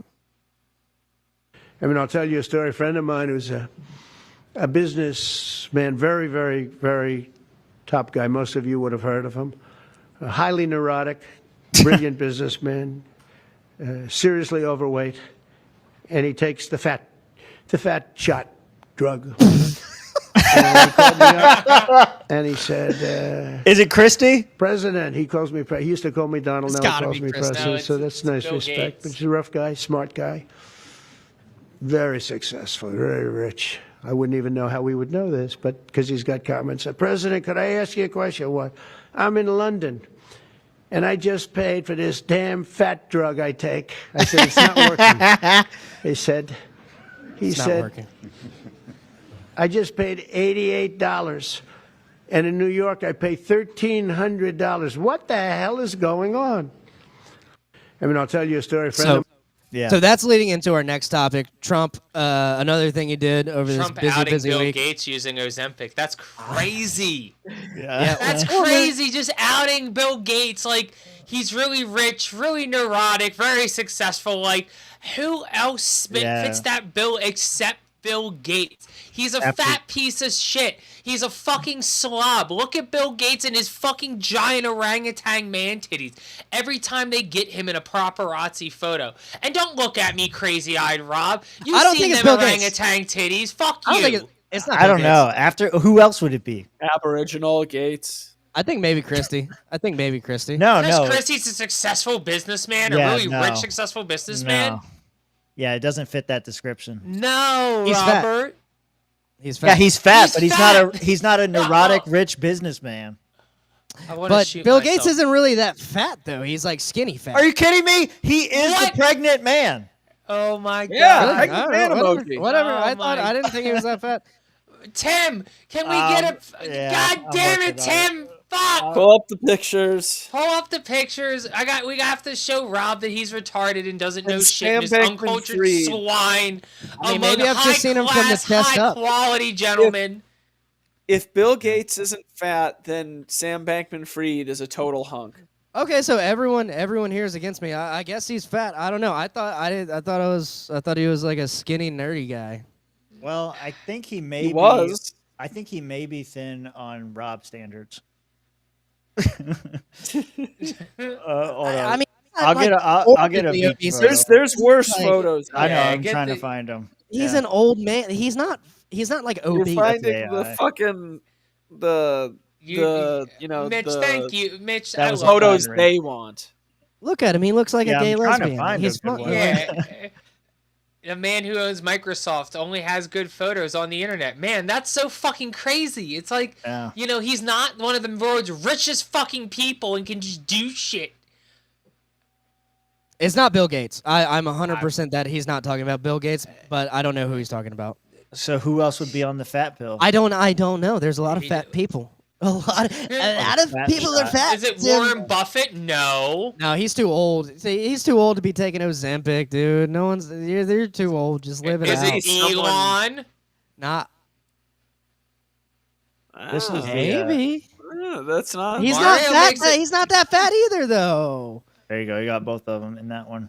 He's just got a little belly. Like everyone in my family develops a belly after a certain Okay. age. So, it comes down to a certain question. Does he want to embarrass Elon? He was referencing Elon. And if so, can we confirm whether or not Elon was in London anytime prior to that, within maybe a month span of that video being shot? Or can we look in to see where Bill Gates is, where I have a funny feeling Bill Gates would more likely be in London than Elon Musk would be? I'm just saying. Yeah, maybe. Yeah, maybe we'll do some sleuthing on here, but that's besides the point. This is opening to another thing Trump was doing this week. He issued an executive order bringing prices down in the medical market by 80%. I'm not sure how he's going to accomplish this. I'm not sure what it's going to do to the industry or what the executive order says, but this is another government intervention in the market. Obviously, as libertarians, we don't like this. You're kind of treating the symptom instead of treating the root cause of everything. So we have a couple things on that, and then we're going to see how everyone feels about it. maybe I'm gonna try and find some actual language on this executive order. So we'll see what happens there. But I found this very accurate artistic rendition. Okay, but that is like Bill Gates never had muscle. That is like someone who had muscle and became fat. Yeah, he kind of do be looking like a bodybuilder or like a power lifter. Yeah, Grok like an failed old us like an again. old football player. Yeah, I can see what Rob's saying. Like Rob looks like. Yeah, that's Yeah. yeah. Yeah. This is how I imagine Rob in a Speedo. Looking something like that. Don't wear Speedos. Takes We're gonna get Rob a Speedo for Daytona. His head is too big. Don't worry about it, okay? All right. I'm sorry, I missed the segue. Is this it? This might be an old video. Yeah, go ahead and roll that while I try to find this. Okay. Oh, god damn it. Mitch is going to do his impression. Here we go. It's actually one of his Today, best over impressions. 100 members of Congress support a bill to fund Ozempic with Medicare at $1,500 a month. Jesus! Most of these members have taken money from the manufacturer of that product, a European company called Novo Nordisk. As everyone knows, once a drug is approved for Medicare, it goes to Medicaid. And there's a push to recommend Ozempic for Americans as young as 6. What? Over a condition, obesity, that is completely preventable and barely even existed 100 years ago. Since 74% of Americans are obese, the cost of all of them, if they take their Ozempic prescriptions, will be $3 trillion a year. Damn it. This is a drug that has made Novo Nordisk the biggest company in Europe. Pause. It's a Danish company. I'll pause. Yeah, there's so much to get into already. America, today, I am here to announce the mandatory RFK fat camps. Yeah. Yeah, keep rolling the footage here. This is getting good. But the Danish government does not recommend it. It recommends a change in diet to treat obesity and exercise. Virtually Novo Nordisk's entire value is based upon its projections of what Ozempic is going to sell to Americans. For half the price of Ozempic, we could purchase regeneratively raised organic agriculture, organic food for every American, 3 meals a day, and gym membership for every obese American. Why are members of Congress doing the bidding of this Danish company instead of standing up for American farmers and children? Because Novo Nordisk is one of the largest. All right, there's too much other stuff that he said there. First Bring of all, on the oh shit. Hold on, we're gonna spend we're gonna spend $3 trillion. Oh shit! That's I didn't know twice you were gonna that do all amount. that now, dog. Bro. You can't just That's do. You Social can't just bring Security that up without and warning us. Medicaid on top, just for Ozempic for 6-year-olds. Are you kidding me? Yeah. And if little Timmy wants his Ozempic, little Timmy should have his Ozempic. Little you know Timmy's getting a fucking hamster wheel. Is what he's getting. Okay. Yeah. Listen, I was so Put fat. little Timmy in the pod. He can run around and around until he gets skinny. Yeah, That's I was right. a chubby little kid. My parents told me, like, growing up, they were like, you gotta at least run a mile a night before you fucking go to bed. Because it was getting there. I was skinny. I was skinnying up. I started running and swam, and I got skinny, and then I got fat again. Yeah. Pull up the Reuters article, Okay. because it seems like Well, this is one of Trump's like there is. I'm trying to find what the actual fucking policy is gonna be, and it seems like the policy is most favored nations policy. So I will be instituting a most favored nations policy whereby the United States will pay the same price as the nation that pays the lowest price anywhere in the world. So that's like how is my question. It's going to be our money. It's going to be tax funded is what I'm thinking. Yeah. Do you want me to do anything? Go ahead. Because Oh, yeah. I'm looking at the article now. I'm reading ahead. All right, Trump to sign executive order to cut prices of medicine to match that of other countries. There's a short video here. Let's play it. President Donald Trump said Sunday he would sign an order to cut prescription prices to the levels paid by other nations. He put that at 30 to 80% less than they are right now. In a post on Truth Social, the president said he would sign the order Monday morning. He said he would institute a so-called most favored nations policy, where the U.S. will pay the same price as the country with the lowest cost for any given drug. It wasn't immediately clear how the reductions would happen in practice. But drug costs are a hot-button issue in the U.S., which often pays close to triple the prices seen in other developed nations. In total, the country spends over $400 billion per year on medicines. Trump tried to tackle the issue in his first term with a proposed international reference pricing system. That's all I could see. The idea blocked by the courts. Drug industry insiders told Reuters they'd been expecting a new effort, probably with an order focused on the Medicare health insurance program. Some prices had already been renegotiated under previous President Joe Biden's Inflation Reduction Act. But drug makers expect the new order to be more far-reaching. A spokesperson for an industry body criticized the move, saying government price setting in any form is bad for American patients. And they're right. Yeah, Okay. and they are right, but they're probably a bad they're probably a bad actor. They're probably making billions off of this. Like the real answer, I don't know much about the healthcare industry. I think the real answer is like deregulation, and then like cut IP, like intellectual property on a lot of these medications. A lot of these medications have patents for over 20, 30 years, and these companies just fuck the people. You know, generic medicines can be made, but they're not allowed to be made. I'll differ with libertarians on that a little bit. I'm not like super in favor of this get rid of IP argument because it does stifle innovation. You do have, but that being said, you do have a problem with big companies like Pfizer and Moderna and all these other big pharmaceutical companies and healthcare interested people who are buying out drugs that would probably put them out of business. That is an issue, but I don't think you fix that by getting rid of IP. I understand the argument for IP, or against it. I understand all of that. I just don't think it's a practical solution. Let me say, I don't say get rid of it completely because you're right. Yeah. If you come up with something, you should be able to maximize profit on that. But in the instance of medications, maybe like 5 to 10 years instead of like 20 or 30 years on something that generic brands could come up with. I mean, the way I see it, let's say you make a pizza place and you have a recipe and someone figures the recipe much similar, identical. I don't see why there's a problem with that. Let's say you make a pizza place. Yeah, that's right. I'm going all Herman Cain. Can you do it in like the Italian? Can you do it in an Italian accent? He wants you to Let's pretend just you're say Mario. you have your own pizza place. You have this good pizza, which you like. It's it's a good pizza pie.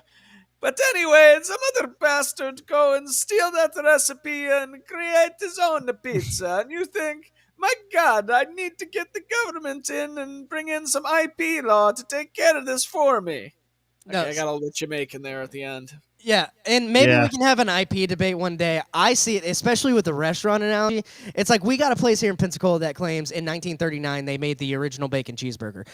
Them motherfuckers didn't make the original bacon cheeseburger, and I'm glad that they're not the only ones that can make bacon cheeseburgers, because I like having bacon cheeseburgers wherever the fuck I go, obviously. So, like, I that's my whole thing. It's like, make it more available, you know, and everyone still profits. Everyone still profits, but you don't get to charge $100,000 fucking dollars for the only bacon cheeseburger available. I'm gonna hit y'all with a timeout real quick, because this is all bullshit, and y'all stupid fucking restaurant analogies fucking nonsense.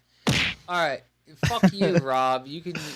That was a punch for that. You're like, that's a good thing. I'm helping you. I'm about to punch Josh your fucking don't know a good pizza pie. He's from Yeah, Philly. fuck your pizza pie too. I'm about to hit everybody in the nuts with this shit. All right.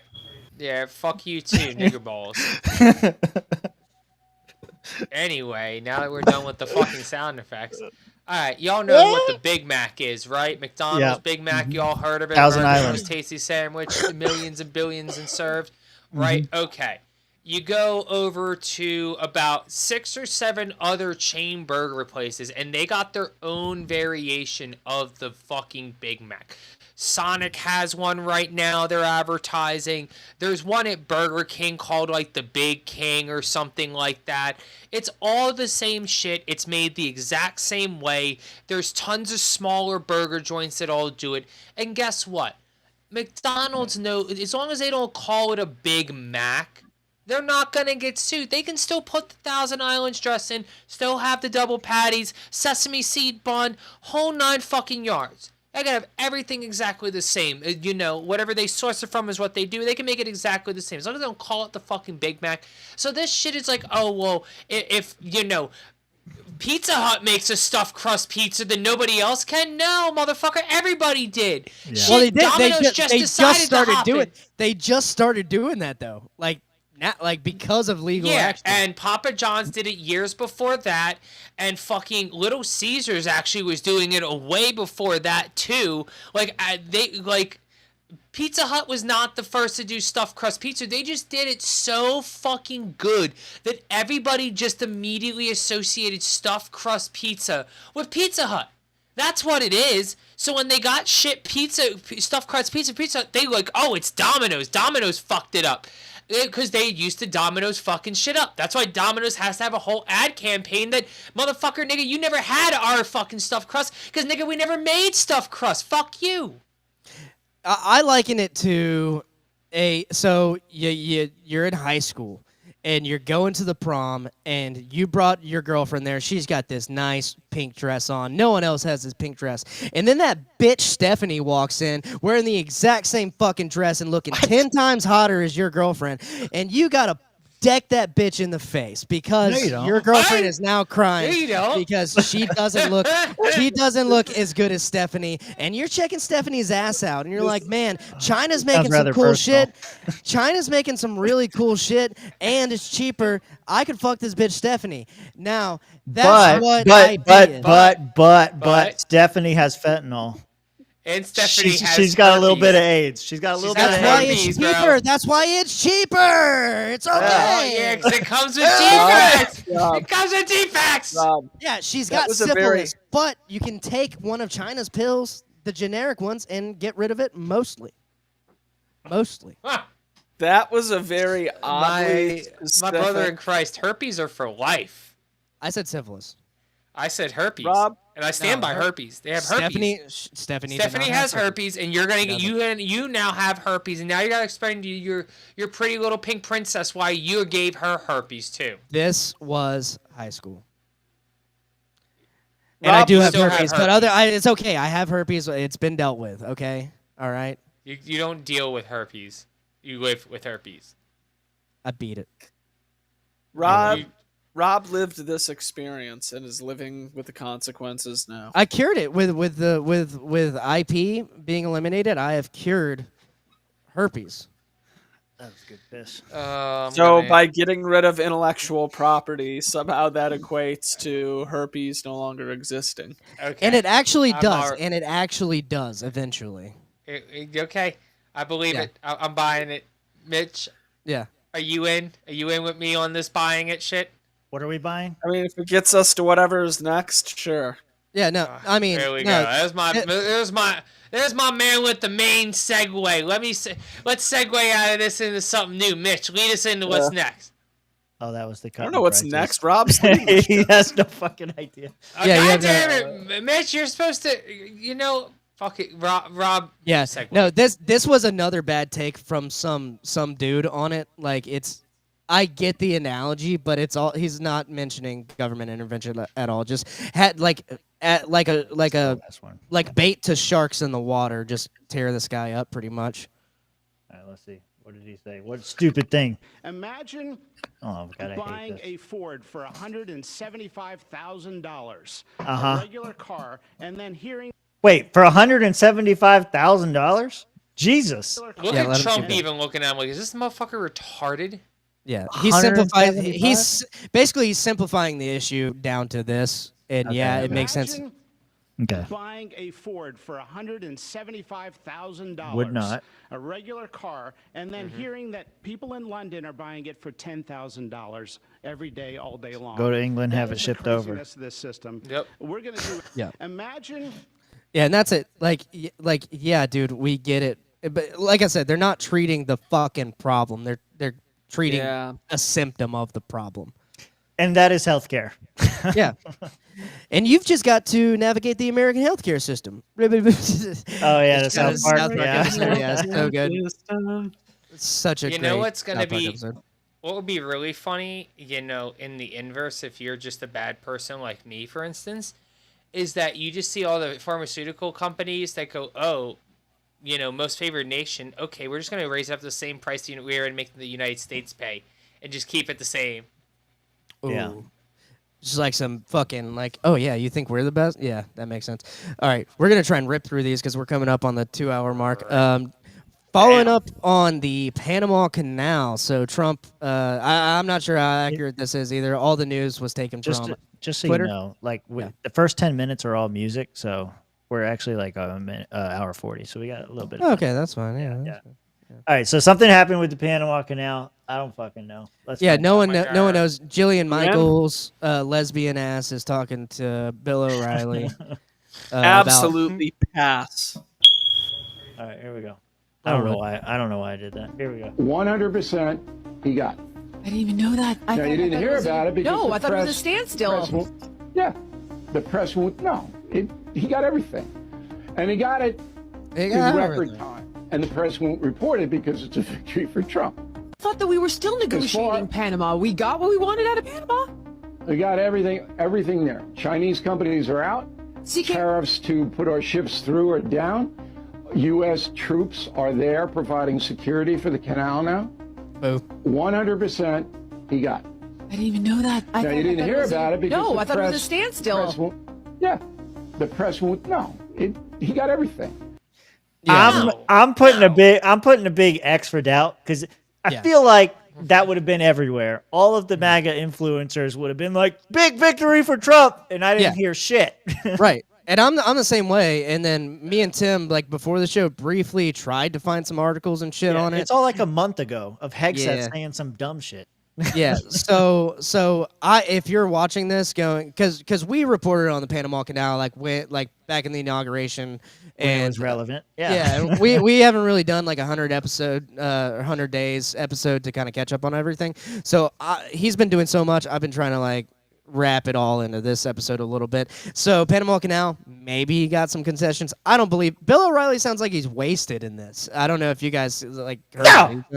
No. What are you talking? I don't know. Any thoughts on the Panama Canal before we move on to something bigger? You mean the American Canal? Yeah, American Yeah, Canal. Sorry. the US American Canal. Panama of America Canal is what I'm gonna call it now. All right, so next, South Africa, sending some Africans over, and this is obviously a super based account. You notice how there's women and children. So some South Africans waving American flags. So we're shipping out immigrants and bringing in immigrants now. These are the better ones. Yeah, this is just a video of them. Oh, okay, so I don't need audio for this. All yeah, right. This guy looks like my uncle. My uncle that just passed away. Whoa. Oh, here we go. Scott Jennings is about to kick this chick's ass. Let's hear it. Yeah, this About is seeing South Africans. This is every time I see this guy on screen, I'm like, somebody's getting wrecked. Let's go. And part of that is that the people who are native to that land deserve their rightful land back. That is not what the Afrikaners actually want to have happen, which are the white Africans, and so who are not originally from Africa, who colonized South Africa also.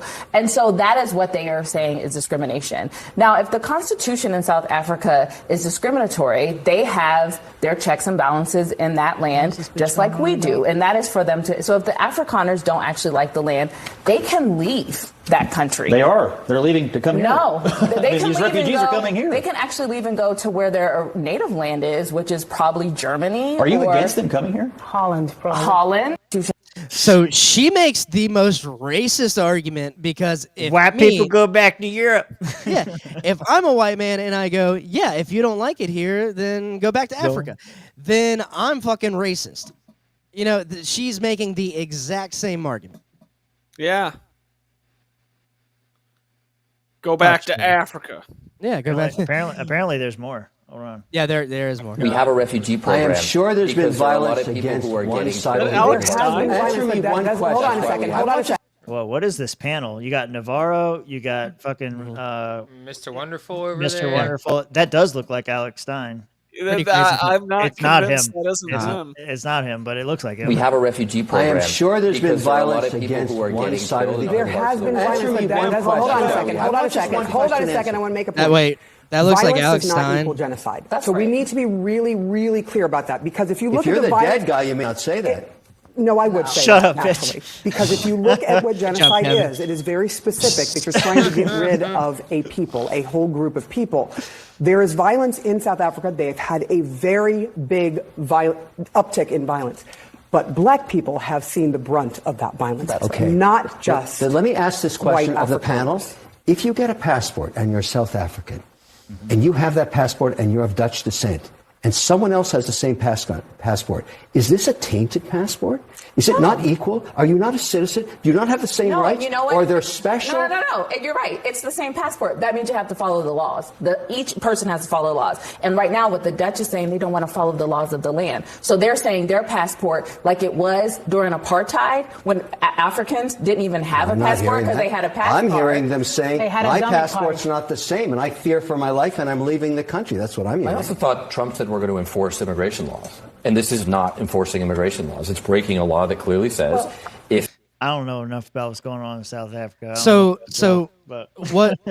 What Trump is doing is he's offering basically asylum to folks in South Africa who are escaping a genocide, which brings us to our favorite segment that we like to do on this show, Genocide or Not. And there should be games. We don't have it. We don't have it. Hit the chirp. Hit the chirp. All right. Yeah, pretty much. Is that it? Is that what you wanted? Okay. Yeah, that's actually better than what I meant. So That was way better than the chirp. yeah, riddle me this.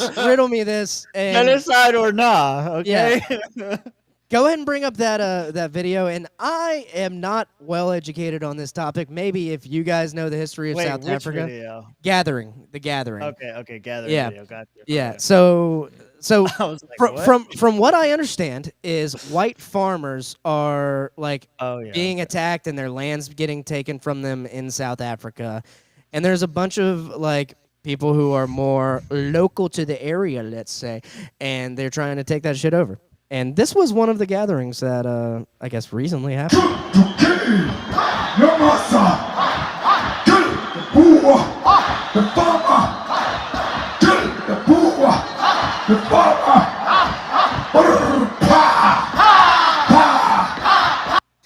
They're saying kill the boar and kill the farmer.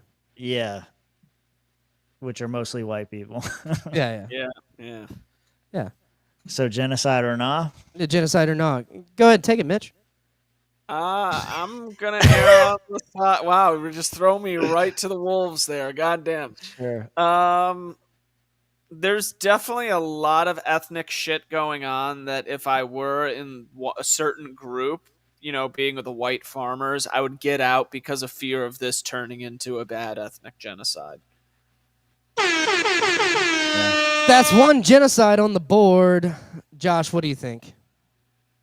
I don't know if we're there yet, but it seems to be. Okay, so you gotta. It's genocide or not. I don't know if you listen to the rules of the game. Listen, we have many games like this. Genocide Mitch is offensive. or You should not. have known. It's not going to get a straight answer. I'll put genocide on the board just for the game's sake. On the board. All right, Josh, what do you think? All right. Well, I am going to differentiate from my melanin lacking colleague over here and go, nah, nigga, Wait, nah, I'm ain't no Polish. genocide. I'm Polish, remember? No, you're white. It's okay. Yeah, white Negro of Europe, remember? Yes, I'm actually brown though. All right, that's 1-1. Tim, Tim, what do you say as the tiebreaker here? I'm the tiebreaker. I can come in. I can come in. Genocide or nah? Genocide or nah, Tim? You gotta give him. No genocide is happening in South Africa, according to Gronk. There we go. Grow, call me right. Yeah. I don't think it's happening now. I think it's kind of gearing up. I think a lot of shit's gearing up. Clearly the whole, imagined and not real. Clearly imagined. I don't know if it's clearly imagined. February 2025 court ruling dismissed the notion as clearly imagined and not real, blocking a bequest at the white supremacist group promoting this narrative. South African President Cyril Ramaphosa had called such claims completely false narrative, emphasizing that violent crimes, including farm attacks, are part of the country's broader high crime effects affecting all racial groups, not just a targeted campaign against whites. So there's debate here, but it's Lauren Southern got canceled a long time ago for saying there was a genocide in South Africa. Right. So this conversation has been happening for a long time. I know. I remember it happening a while ago too, and it seems like the Trump administration is kind of taking a stance and taking people in who are afraid. Like at least at the very least, some white farmers are afraid. I don't like it either. America first. We don't need them motherfuckers. Yeah, I'm gonna keep it really real, and this is gonna offend some people here. But the same way, I don't want refugees from other countries coming here. I don't care about the Ghazians. I don't care about the Armenians or the Chinese. I don't care about your need of fucking asylum from fucking Costa Rica or El Salvador or Colombia or Venezuela or any other country for that matter. I don't care. You know what you should do? Instead of running to our country and making it worse, you should stay in your own country and make it better, and that's just how it should be. So if you're worried about white genocide in your country, well, guess what? You can always, fight back. That's a natural reaction to being attacked. That's, I would think, is you fight back and you win and you keep moving along. I'm gonna say nah on the genocide, but I think tensions are escalating here. I think Josh is completely right on this one. Stay in your country, fight, make it better, and let's send these honkies back to Africa. Not something. That's right. There you go. Some of them cracker-ass crackers back to Africa. We don't need no more Mario monsters out here in America. So are we sending Elon? Are we sending Elon back? Are we sending Elon back? Hell yeah. Send Elon back first. Strap his ass to one of them SpaceX rockets. Shoot his ass over to back to Johannesburg or whatever the fuck they call it out there. Cape of Good Hope or some nonsense. Shit, man. Bill Rockets in Africa. Yeah, tell him shit them shits off in Africa. Why the fuck is he doing it here? Fucking smogging up and polluting up our pure, white, lovely air. Because that's what color clouds are, white. Oh, you guys think I'm racist? That's fucked up. I didn't say that. You said that. I'm just saying. Y'all gave me some funny looks there. Were you thinking something? Yep. Next segment. You're self-hating white. This is the foreign policy. This is the foreign policy segment of the show.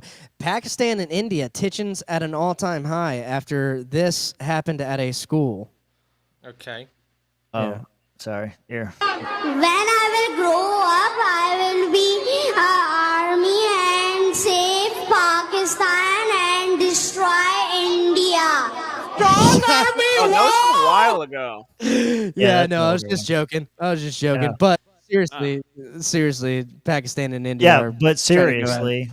Yeah, but seriously. How does Pakistan even figure they can attack India? That's not even close. India's going to destroy. You gotta give Muslim countries credit. They punch above their weight class. They punch every day. They go, "What the fuck is you? What are you looking at, motherfucker?" Palestine went dumb on them, dude. Palestine.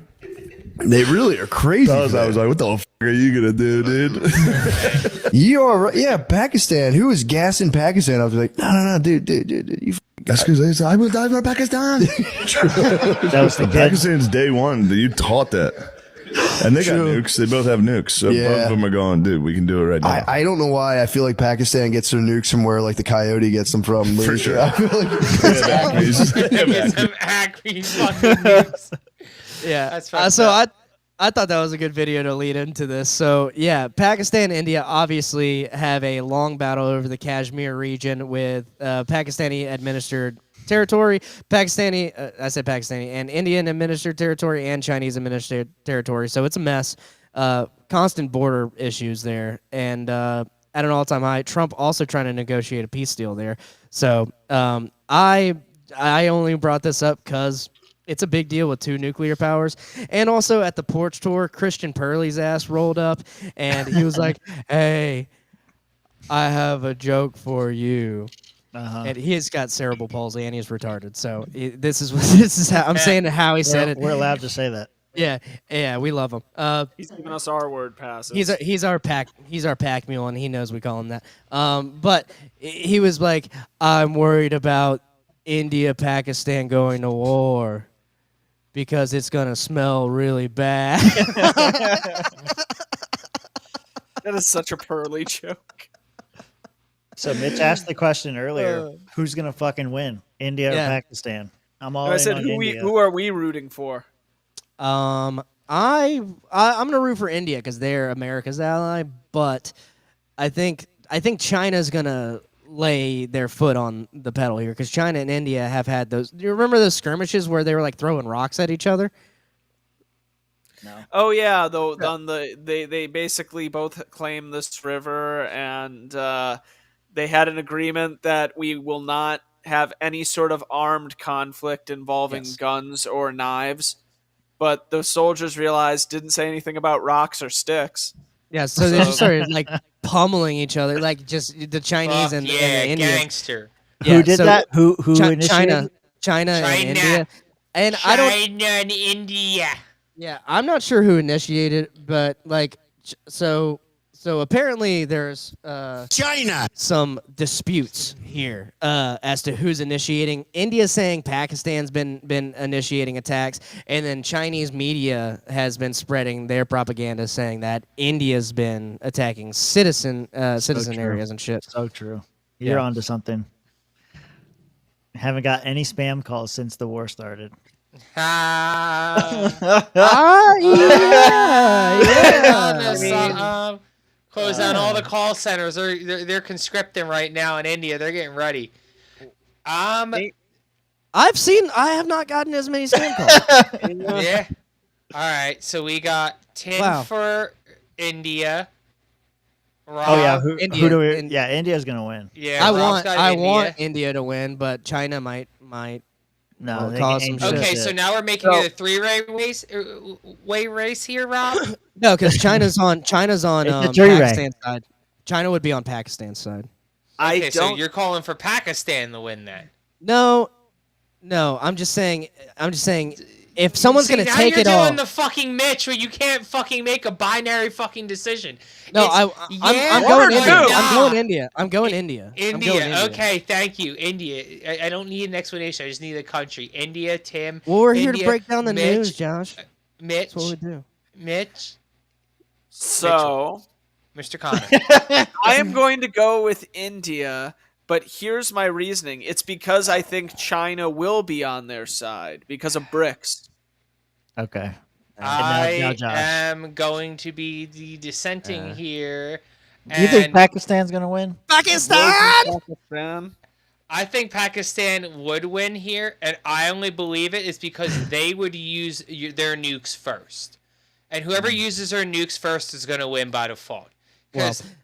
Yeah. You're gonna put back whoever it is. No, because reality is if you use yours first, you're gonna back whoever it is into a corner. And a quick tactical nuclear strike in the area, you don't even have to kill any people. You just have to set it off, like do an atmospheric explosion, just an airburst, and holy fuck, they just let off a nuclear device. Like, yeah, maybe we don't want to fuck around anymore. And if not, then hey, India nukes them. But like they're gonna get nuked too, and everybody's gonna die. And then China's probably gonna shoot their nukes off because they're gonna see an opportunity to fuck both of them. And Israel's gonna be like, yeah, let's just nuke everybody that we don't like while we're here, because nukes are just going off around fucking countries like Pakistan and Iran, so we can nuke Iran. So it's gonna be a big nuclear. There's going to be your genocide is going to be the nuclear genocide that's going to come if somebody does end up shooting off a nuke. So, well, that's I'm going Pakistan, but only because they're going to use their nukes first. Yeah, I think it's funny how like we're gearing up, like everyone's like World War II, China and U.S. and Taiwan and Iran and Israel, and then India and Pakistan are like Pakistan, like they're just going off like on their own thing. Everybody's like, whoa, like, whoa, hey, not hey, you hey. guys. Hey, Well, calm down. Hey, this World War is going to smell wild if you don't stop. Exactly, Well, Pearly was right. To Josh's point here, and to segue so we can kind of speed along a little bit here. No. Yeah, rapid radiation leak reported in Pakistan. So that would be India using the tactical nuclear devices first in Pakistan. Or I think they may have struck a facility where they. Okay, yeah, true. Yeah. India may have struck a nuclear facility. Take in that, Pakistan. Josh. Because it's the Hills region. Yeah, there's a video there. So if you're gonna have a nuclear refinement operation going on anywhere, it's gonna be in the mountains, and they're striking what could be an underground base in the mountains. Yeah. But anyway. The entire Hills region has been evacuated. Civilians are being relocated. Pakistan's own admission speaks volumes about the damage inflicted. They're saying that it could possibly be nuclear or hit a nuclear facility. Yeah. So it's just popping off. And I don't know. It's going to be real bad. Hopefully we stay out of it. Yeah, we'll see. I don't know. I think Mitch, you might be onto something with BRICS. Like the side that I think China does want the territory. Like they do skirmishes with India on that territory, and historically enemies because of that. But I don't see China going and supporting a hardcore Muslim country like Pakistan. So it's a little, I don't know. I think it's kind of 1v1 at this point, unless America gets involved. 1v1 me on Russ, bro. Yeah, 1v1 me. Now, back to domestic. What did Diddy do? Diddy do, Diddy don't. Yeah. So, second day of the trial, his ex-girlfriend was put on the witness stand today. And there's a little clip from outside the trial, if you can see what. Oh, this is. Oh yeah, I can go. No, you can. Yeah, that's fine. I like to start with the funny. Okay, we'll start with the funny. Here it is. Outside the Diddy trial, this is what happened. This was day one. I feel bad that guy was sticking up for us, but white boy. This is how. Shut the fuck up, bitch. This is the bitch. He heard me at the Georgia Libertarian Convention talking to that girl, and he's imitating me. I take full credit. I said, bitch. I said, shut the fuck up, bitch. I said, I called you a bitch. I called you a bitch. When a grown man speaks, you shut the fuck up, bitch. Shut the fuck up, because anybody that takes a dick in the butt is the devil. You fucking Nazi.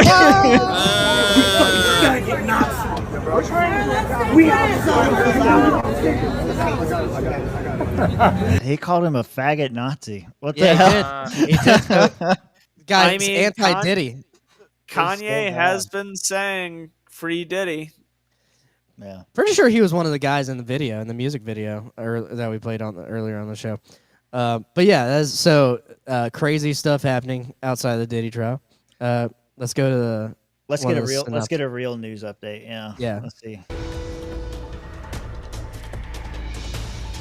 New contender. And we have breaking news. Cassie Ventura is now on the stand in the Sean Diddy Combs sex trafficking trial. Among other things, the singer is expected to address the 2016 video of Combs attacking her in a hotel when she was his girlfriend. On what my other options Combs are has at the pleaded time. not guilty. His attorneys argue the video is evidence of jealousy, not sex trafficking. And now for the first time, jurors are hearing what Cassie has to say about that and other aspects of their 10-year relationship. Let's bring in ABC's Rena Roy at the courthouse and Eva Pilgrim, anchor of ABC News Live's new daily show, Burden of Proof, the case against Diddy, for more. Arena, what's the latest from court?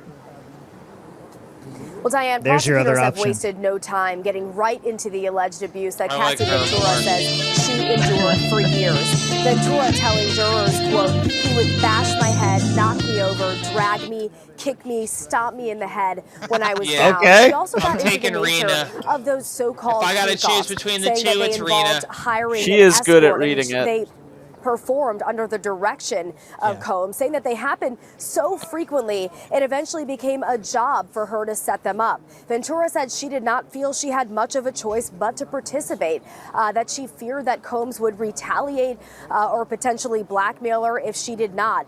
And she's had at times to take, she's taken deep breaths, pausing her testimony. Combs appearing to be listening pretty passively with his hands in his lap at the defense table there.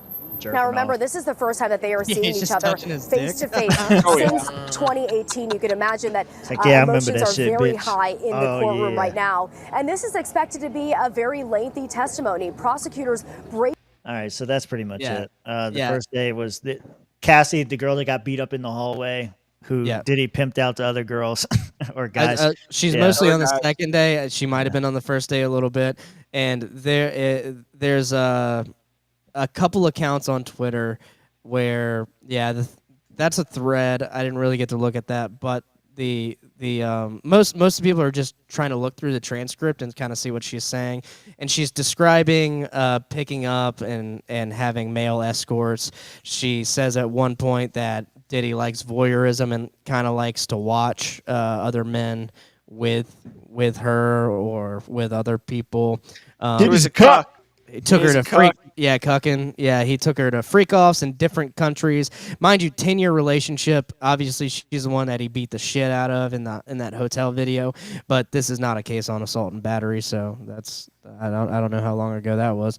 I don't think that was that long ago. But yeah, a bunch of just transcript reading, and it's kind of hard to get an idea of what's going on unless you read the whole transcript or you're in the room. But a lot of stuff coming on. I think the freak offs are going to be the main aspect of the analysis here, and whether that's sex trafficking or not.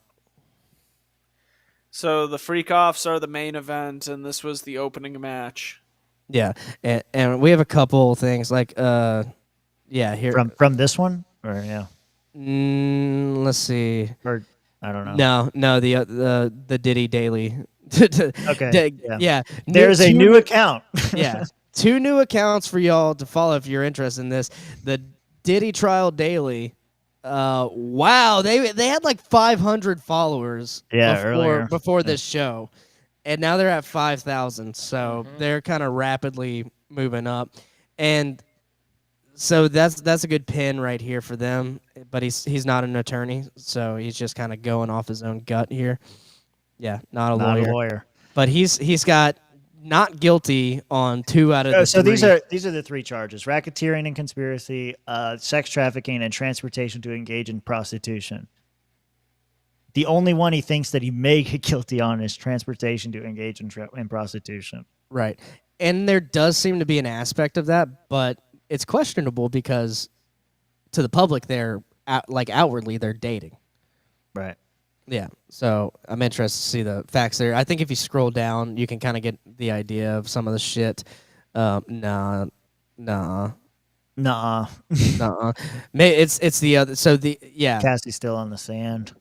Yeah, so he's kind of tweeting updates. The other account, Diddy Trial Watch. The BB oil? Yeah, BB oil. This is the BB oil. So Cassie says each freak off took about 10 bottles of Johnson's baby oil. Diddy would call her out when she was too dry. Bitch, lather up. Oil up, bitch. I don't like my bitches being dry. Yeah. Which, that's the only who one. does? Yeah. You're too ashy.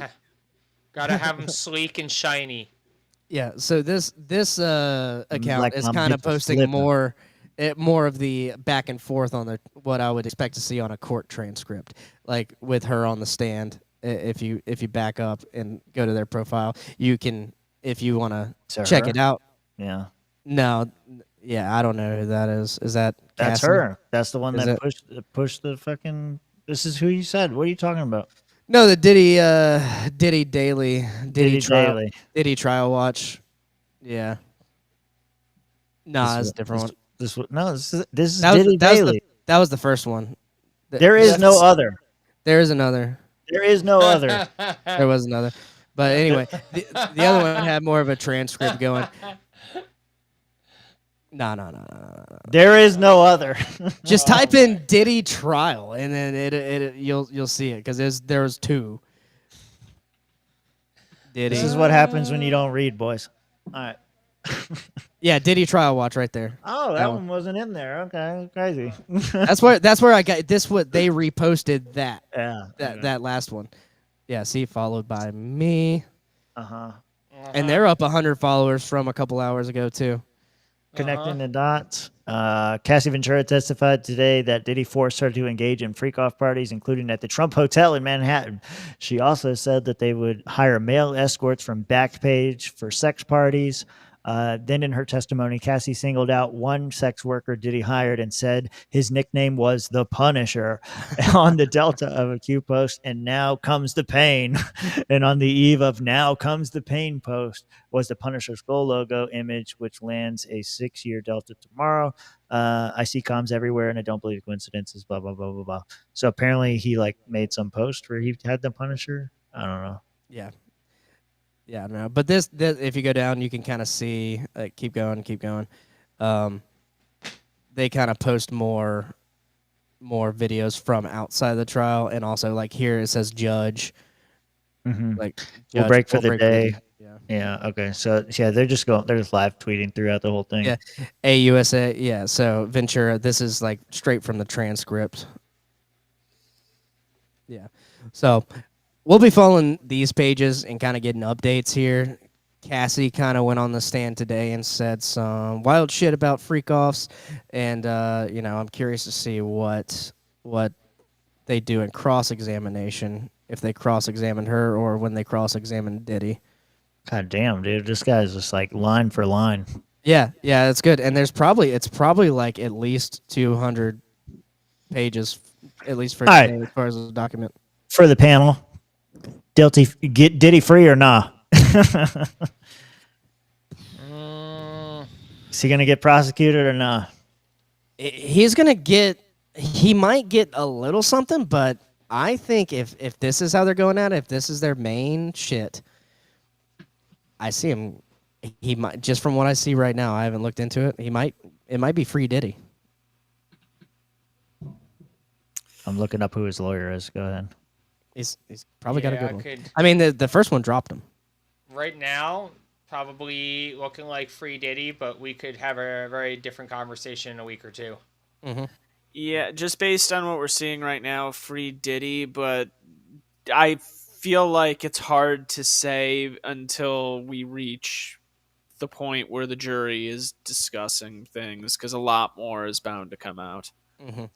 I will say, though, if Diddy is free, we're going to have a massive freak-off at my house, and everyone's invited. We are not going to be doing that. I'm stocking up baby oil and other accoutrements. That's no one's gonna. Look at that guy. That's his lawyer. That man is definitely getting Diddy off. Fuck, we're going to have freak-offs at Rob's house. There's his name, so you can have it. Mark Agnifilio. That's close. That's close. That's gonna be the only guy to show up to your freak off. It's like I heard there was a party. Yeah.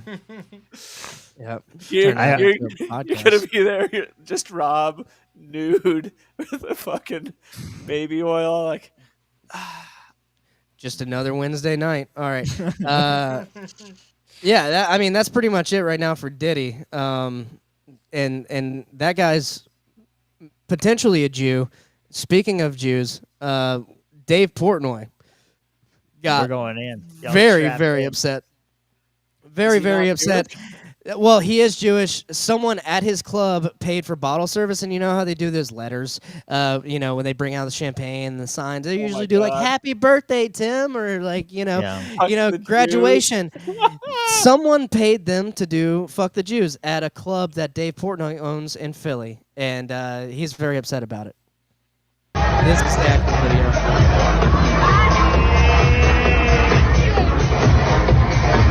They're all taking pictures. Is that yours? Wow, and they actually did it. Yeah, and so Dave Portnoy, owner of Barstool Sports, love Barstool Sports, got wind of this, and he was very heated.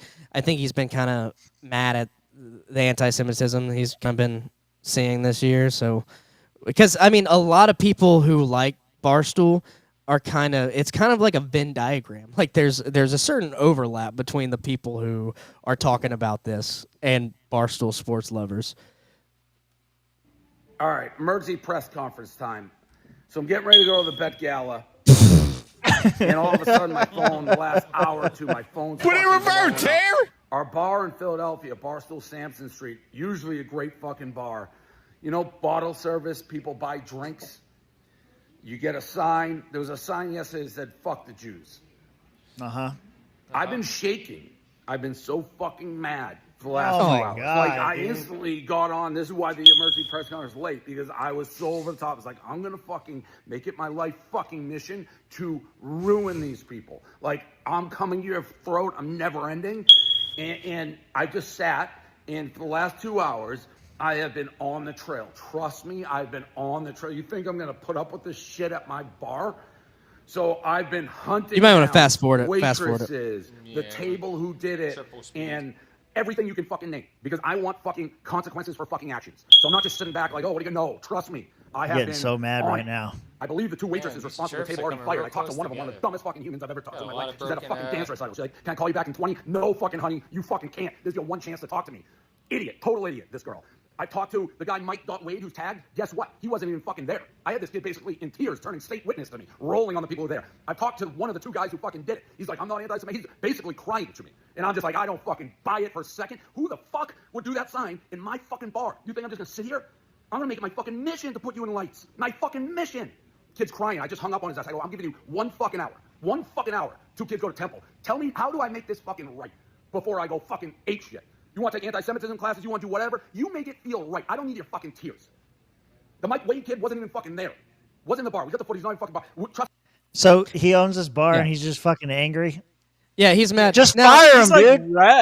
Fuck, dude. No, he did. I think he did fire the waitresses. Yeah, that's what he said. That everybody involved working there was fired immediately. That he called the manager and basically the manager's Mike Wade that they tagged in there, that he wasn't even working that night, that the dude knew the kids who did it and snitched on them, and that Portnoy called them directly after that and basically was like, "I'm going to give you an hour to figure out how to make this feel right for me and make it up to me. Otherwise, I'm going to put you on blast." And basically they were like, because I've been kind of watching this myself and kind of saw it roll through my feed. And, Rob, I'm going to let you finish. But, yeah, the end result's been interesting so far. Yeah, no, keep rolling the second, Dave Portnoy's second video there, because he had some time to cool off. And he offers this guy something. Oh, yeah?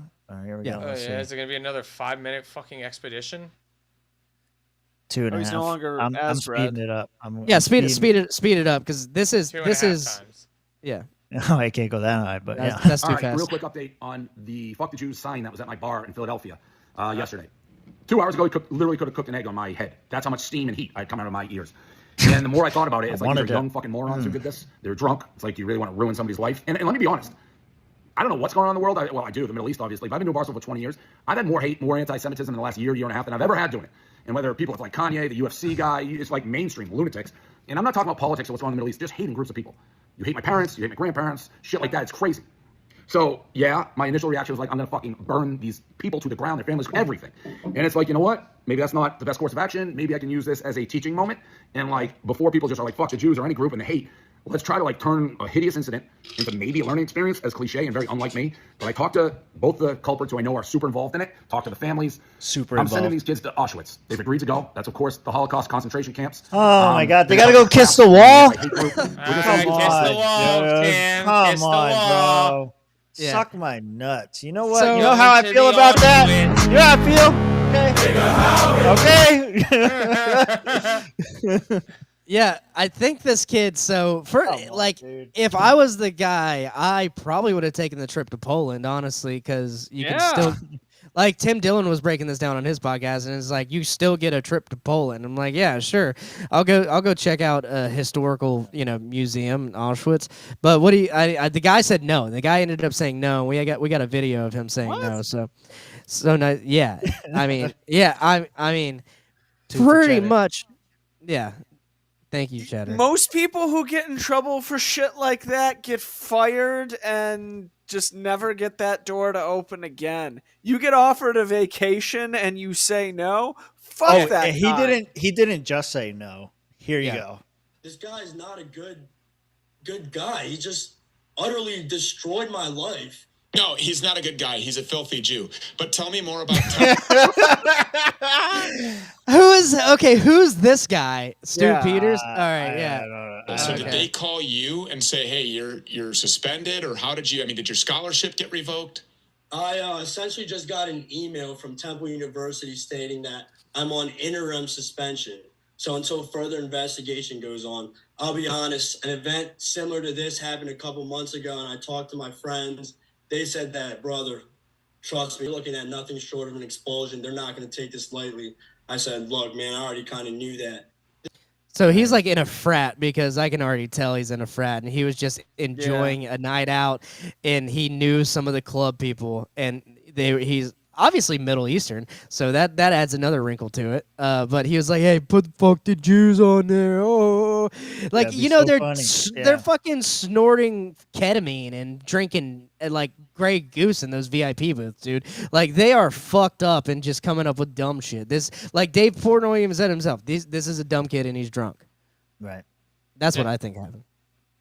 Okay. Yeah. So how did he end up on Stu Peters? Because like he's saying he's like guy. going against Dave. He's like, I'm not going to Auschwitz, you fucking Jew. And like There we go. And I don't Jew. know. I don't know. Like, I like Dave Portnoy. I like Barstool Sports, and it is his bar. He can do what he wants. But at the end of the day, he's kind of a young guy making a dumb decision. So I don't know. I don't know how to feel about it. I was just seeing what you guys think, because I know y'all saw it. I didn't see it. I don't know much about it, but I don't understand the things he said. Okay. Yeah. What's up, Matt? Such an intellectual chat. A bitch move, though. It's like, just fire the guy and be done with it. And like, that's all you have to say about it. I'm going to send him on a trip to Auschwitz so he learns his lesson about what happened to the Jews. No, he doesn't even work there. He does not work there. No, what I'm saying is, so he doesn't even work there? What I'm talking No, that about, guy was just in the bar. Like, he paid for the sign. He paid for the bottle service to get the sign that said "fuck the Jews." I was talking about Portnoy's reaction. Fuck his right. I don't care. Right. I thought this dude was like a bartender or something. No, he's just some dumb kid from Temple University who thought it'd be funny to put "fuck the Jews" on there because he was probably watching Kanye crash out on Twitter drunk as fuck at the club and was like, yo, wouldn't it be funny if we put "fuck the Jews" on the sign and just watch people freak the fuck out? It'd be so funny, bro. It would go all over the internet. It'd be so funny. And it did. And when you're drunk and it's 2 was. in the morning and you're in Philly, that seems like some funny shit to do. I ain't gonna lie.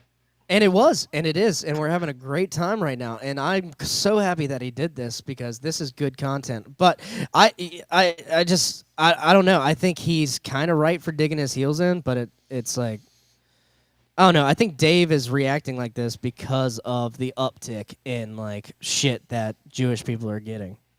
Yeah, he feels obligated to speak out. Mm-hmm. I don't know, Mitch. You're kind of Jewish. What do you think? I said you look at concentration victim talk. I ain't a Jew. I'm Jewish.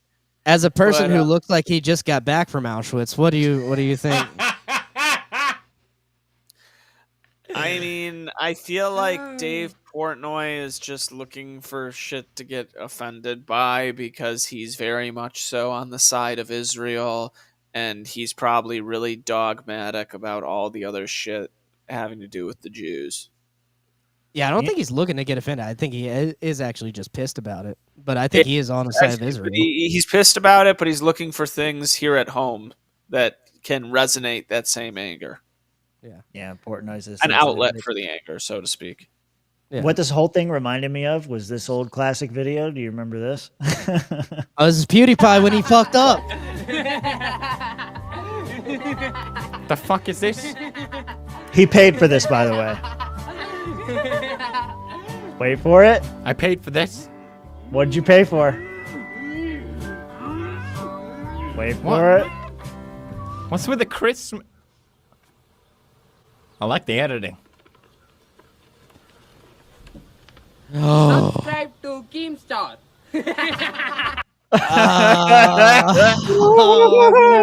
He ended up getting banned for that. Yeah. No, he paid on. Oh my god. For it to happen. But yeah, I mean this video, this is a re-upload from it, and this is 8 years ago. So it's almost 10 years ago, probably, that the whole PewDiePie is a Nazi thing was going on.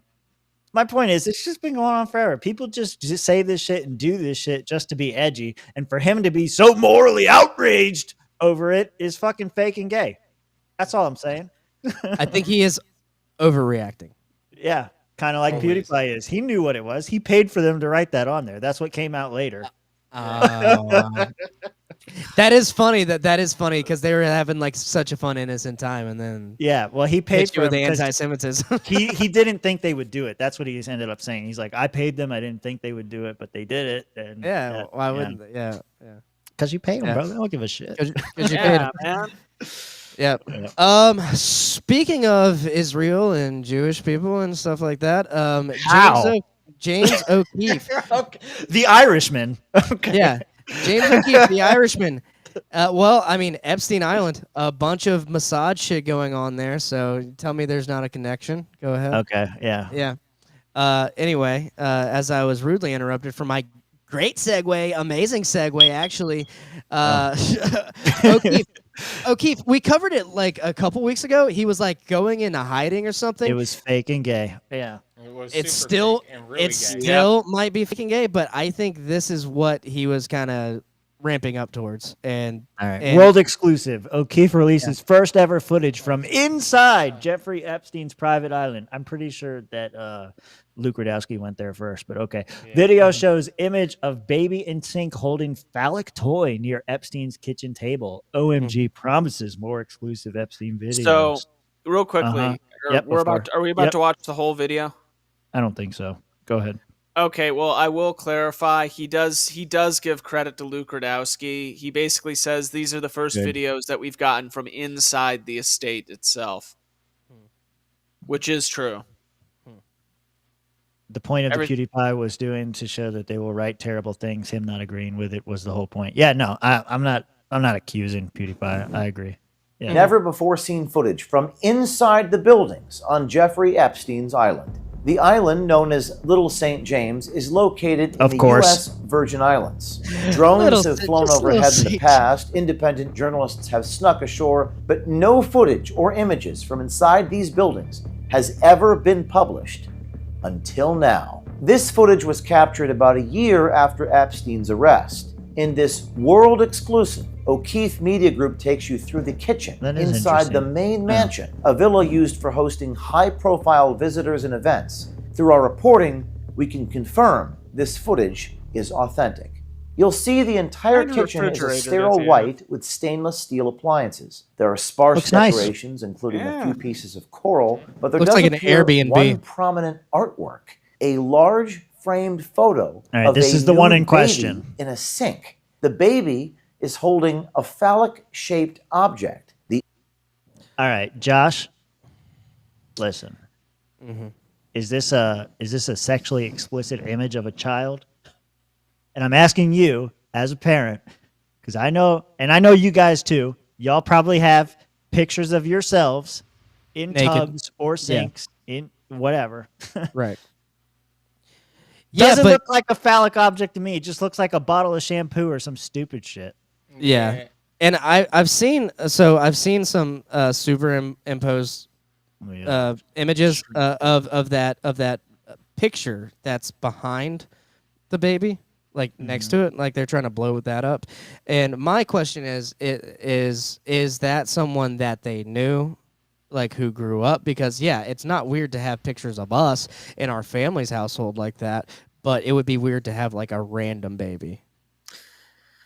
So it's weird to have a big photo of that, I feel like, because I know my in the parents kitchen. Yeah,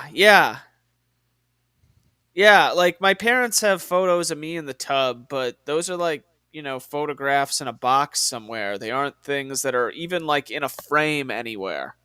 Because that dick's just hanging out is way too big to show people out in the open. Exactly. The world. Just a baby with a huge cock.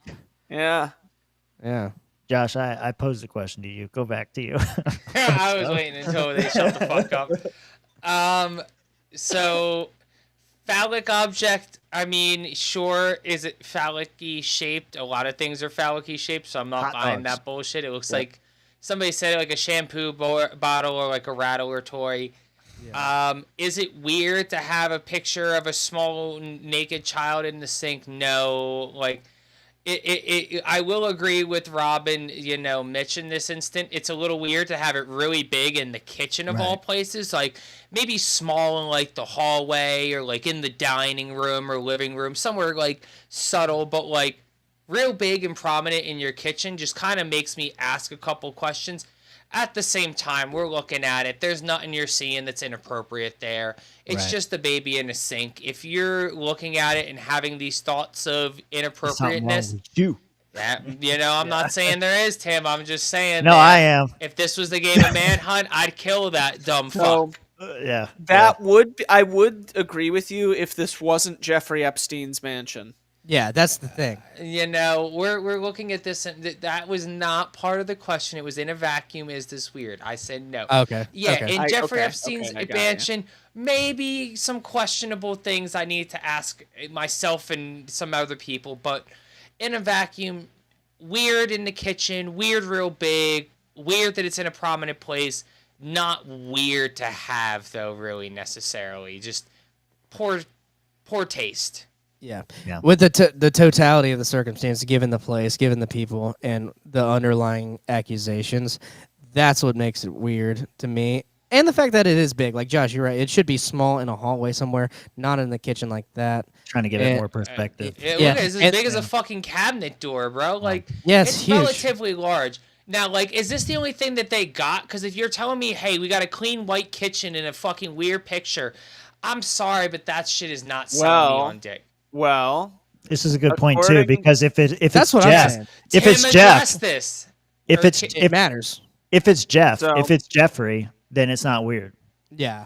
If it's Jeffrey, but somewhere I think it's later on in this video, and I'm assuming that we're not going to watch the whole thing, but he basically says that they have other things that they're going to be releasing and more videos coming out. We'll be here to react to all of them. Oh, really? They're giving us the J. Mark Barfield more to come bullshit. Got it. Fuck you, James O'Keefe. He always does this. He always puts out like an edited version, and then the media is like, this one's super edited, and then he releases the raw 3-hour-long footage. Yeah. Can we see like a 3-hour-long Cribs walkthrough of Epstein's mansion? Yeah. Yeah, my question is, who did he get this from? Are these leakers within the FBI that went there and took the videos? Is he probably got it from Luke?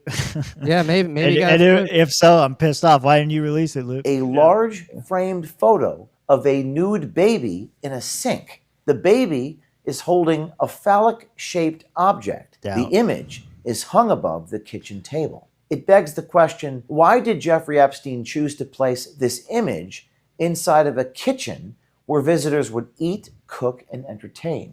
The publication of this footage comes on the heels of a report last week of a royal fixer admitting Prince Andrew had sex with underage girls. There's underage girls. That's not cool. And also after a report last not week cool, on bro. Attorney Not General cool, Pam bro. Bondi. Yeah. Yeah, and it's all with little kids. Since those All right, so that kind of leads into the Pam Bondi stuff. There was a separate video about her. Yeah. AG, Pam Bondi, FBI has Epstein. Thousands of videos, all with little kids, to random stranger in D.C. restaurant. Was it Ping Pong Pizza? 9 days ahead of announcement Wednesday. The Bondi covert recording from April 28th was provided to OMG by an anonymous source in D.C., a self-described nanny. Let's see what this is. Yesterday, Attorney General of the United States Pam Bondi was at the White House and disclosed what she represented as brand new information in relation to Jeffrey Epstein. The existence of tens of thousands of videos featuring little children. There are tens of thousands of videos of Epstein with children or child porn. Now, this is the first time an official has publicly acknowledged that videos of Epstein and his victims exist. What you may not know is just 9 days prior, the Attorney General had a very similar conversation with a total stranger in a restaurant. Do you know when the Epstein files are going to get released? We hope soon. The FBI's been. Okay. So. Any dates? No, you know what it is? There are tens and thousands of videos. Yeah. And it's all with little kids. So they have to go through every one. In the past, Bro, feed that shit through an AI editor and say blur out the faces and release the video. No, because then if one video like if you do, I'm not saying don't vet it. I'm just saying it's not that hard to edit. Good rhyme. That was a great rhyme. But I didn't mean to. Yeah, Okay. that was a good rhyme. Yeah, but they're gonna get sued if they release an image of an underage child. Like you're gonna get sued for millions. You can go to these videos. You can figure out who these people are. It's not that hard. This is all bullshit excuses. They've had this shit for years. Let it out. Come on, who's on the list? Like, it's not that hard. Mm-hmm. But to bring it back kind of to the top, and this is kind of the question I'll pose for the panel. Does this have anything to do with Trump's kind of separating from Israel at all? Do you think maybe they're finding some kind of Mossad connection that they don't like, or are they kind of digging their heels in and dragging him with the fact that this might have connections with Mossad and Epstein and shit like that? No, I think the two are unrelated. I think I think the whole thing with the Israel stuff is just from the hardcore MAGA America First people who are just like, we don't need to be supporting other countries, even if it is Israel, because people are calling them out on that hypocrisy and they can't handle it. I think that's all that is. As far as the Epstein stuff goes, I don't know if, we've talked about it before. I don't know if the evidence has been destroyed. I would imagine that it has been. Why would you keep damning evidence for so long? Like that's where I'm at on it. I think it may have existed at one time and it's gone. She's saying that it's still out there. And if it is still out there, why aren't you releasing it? Maybe it does have to do with some connections or whatever, but I don't think it's an embarrassment of being affiliated with Israel. I don't think that has anything to do with it. I just, maybe their friends are on it or whatever, but yeah. Mm-hmm. And also just overall thoughts. Just overall thoughts, because that of this, yeah. I feel like, just with what you said to your previous question, if anything, if it is true and Jeffrey Epstein was an agent of, or some sort of asset of Mossad, I feel like that would give Trump more of a bargaining chip with everything going on. For him to say, oh, well, who really wears the pants here? I now know that you were the one who was, blackmailing the government, Hollywood, and all these other people.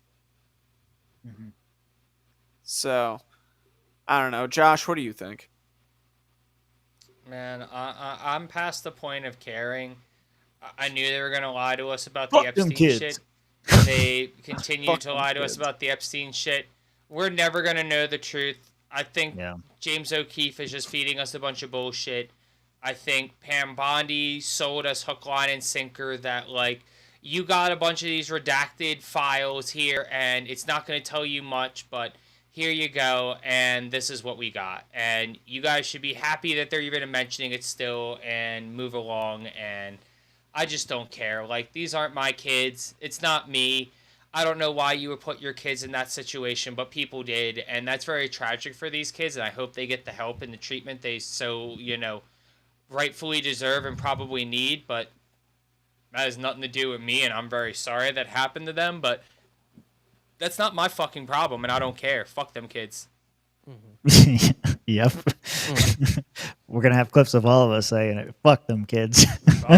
Like, I'm sorry. Like, it's terrible that Jeffrey Epstein raped thousands of kids and filmed it, but like, what is that doing for me? Like, is anything releasing any of that footage, finding out anything, is that going to do anything for me or my family? Probably not. So I could give a fuck less. It's very sorry. Once again, very tragic. Sorry it had to happen to you. I hope you get the help you need. Fuck them kids, though. Not my fucking problem. Get over it. Their blood sacrifice, Josh. If you understand the blood sacrifice for the good. Well, they should have sacrificed them harder so we wouldn't have to be worried about this shit. Because if they really blood sacrificed them, them niggas would be dead right now. I wouldn't have to deal with this shit.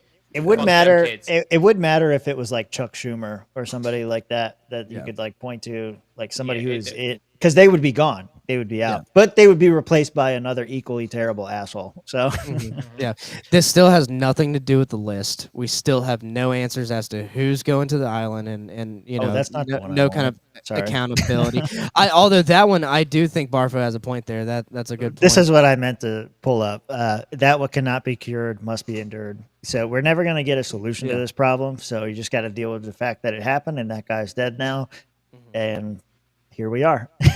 Yeah, but the people in charge who went to the island, who participated in this, they're still out here and they're still in positions of power, I think, at least. And I still want justice and answers from those people. And they need to release this shit. I'm with Tim. Like, just release it. So we'll see. They can't. That's what I think. Yeah. We'll be following it. And, I mean, if it turns out that he was a Mossad agent, then he was a Mossad agent. I think something went on. So I'll say this much. Getting footage from inside of Epstein's compound, not just around it like Luke released, but getting actually inside the building is a little less fake and gay than Prince Andrew fucking kids. Okay. So he did a little bit better. We'll see. And he's teasing more. So we'll see. Like, yeah. Here's the thing. You remember when like Pizzagate was going on and all those pictures came out of all that weird art that John Podesta had? Yeah. I want to see videos that show off all the weirdest shit in the Epstein compound manner. Was the weird art that John Podesta had authored by Hunter Biden? Was that his weird art? That'd be cool. That'd be a cool connection to make. I think I don't know. I support James O'Keefe. I think the shit he did with Act Blue was very like revealing on like how they spend their money and in a criminal way almost. It's just we never see justice. We never see any kind of person be held accountable. And that's what we're missing. So we'll see what happens with that. But I mean, I don't know. I trust him. I trust him to not be faking gay at this point. He hasn't earned my distrust. So we'll see. We'll see. I don't know. But we're going to close with this. It's been a long show. I just threw this in here because I'm noticing it because I go to the store, I buy produce, and I fucking buy it, and then a day later it's fucking moldy. And then this person over here is pointing at Wall Street Apes. Over 264,000 people liked this comment after this guy shared this to what happens to him. So, do y'all shit get moldy? Because my shit gets moldy. Let's watch. Oh, man. I can't wait to eat the blackberries that I just bought yesterday. And I mean yesterday. And I mean like 24 hours ago. I can't wait to eat them. I sure hope that there's nothing wrong with them. I sure hope they're not fucking moldy! Oh, man. I'm trying to get a freeze frame on it. If you put them in like mason jars with a lid on, that helps with that, by the way. Yeah. So it is a common issue, is what you're saying. Yeah. Yes, it is.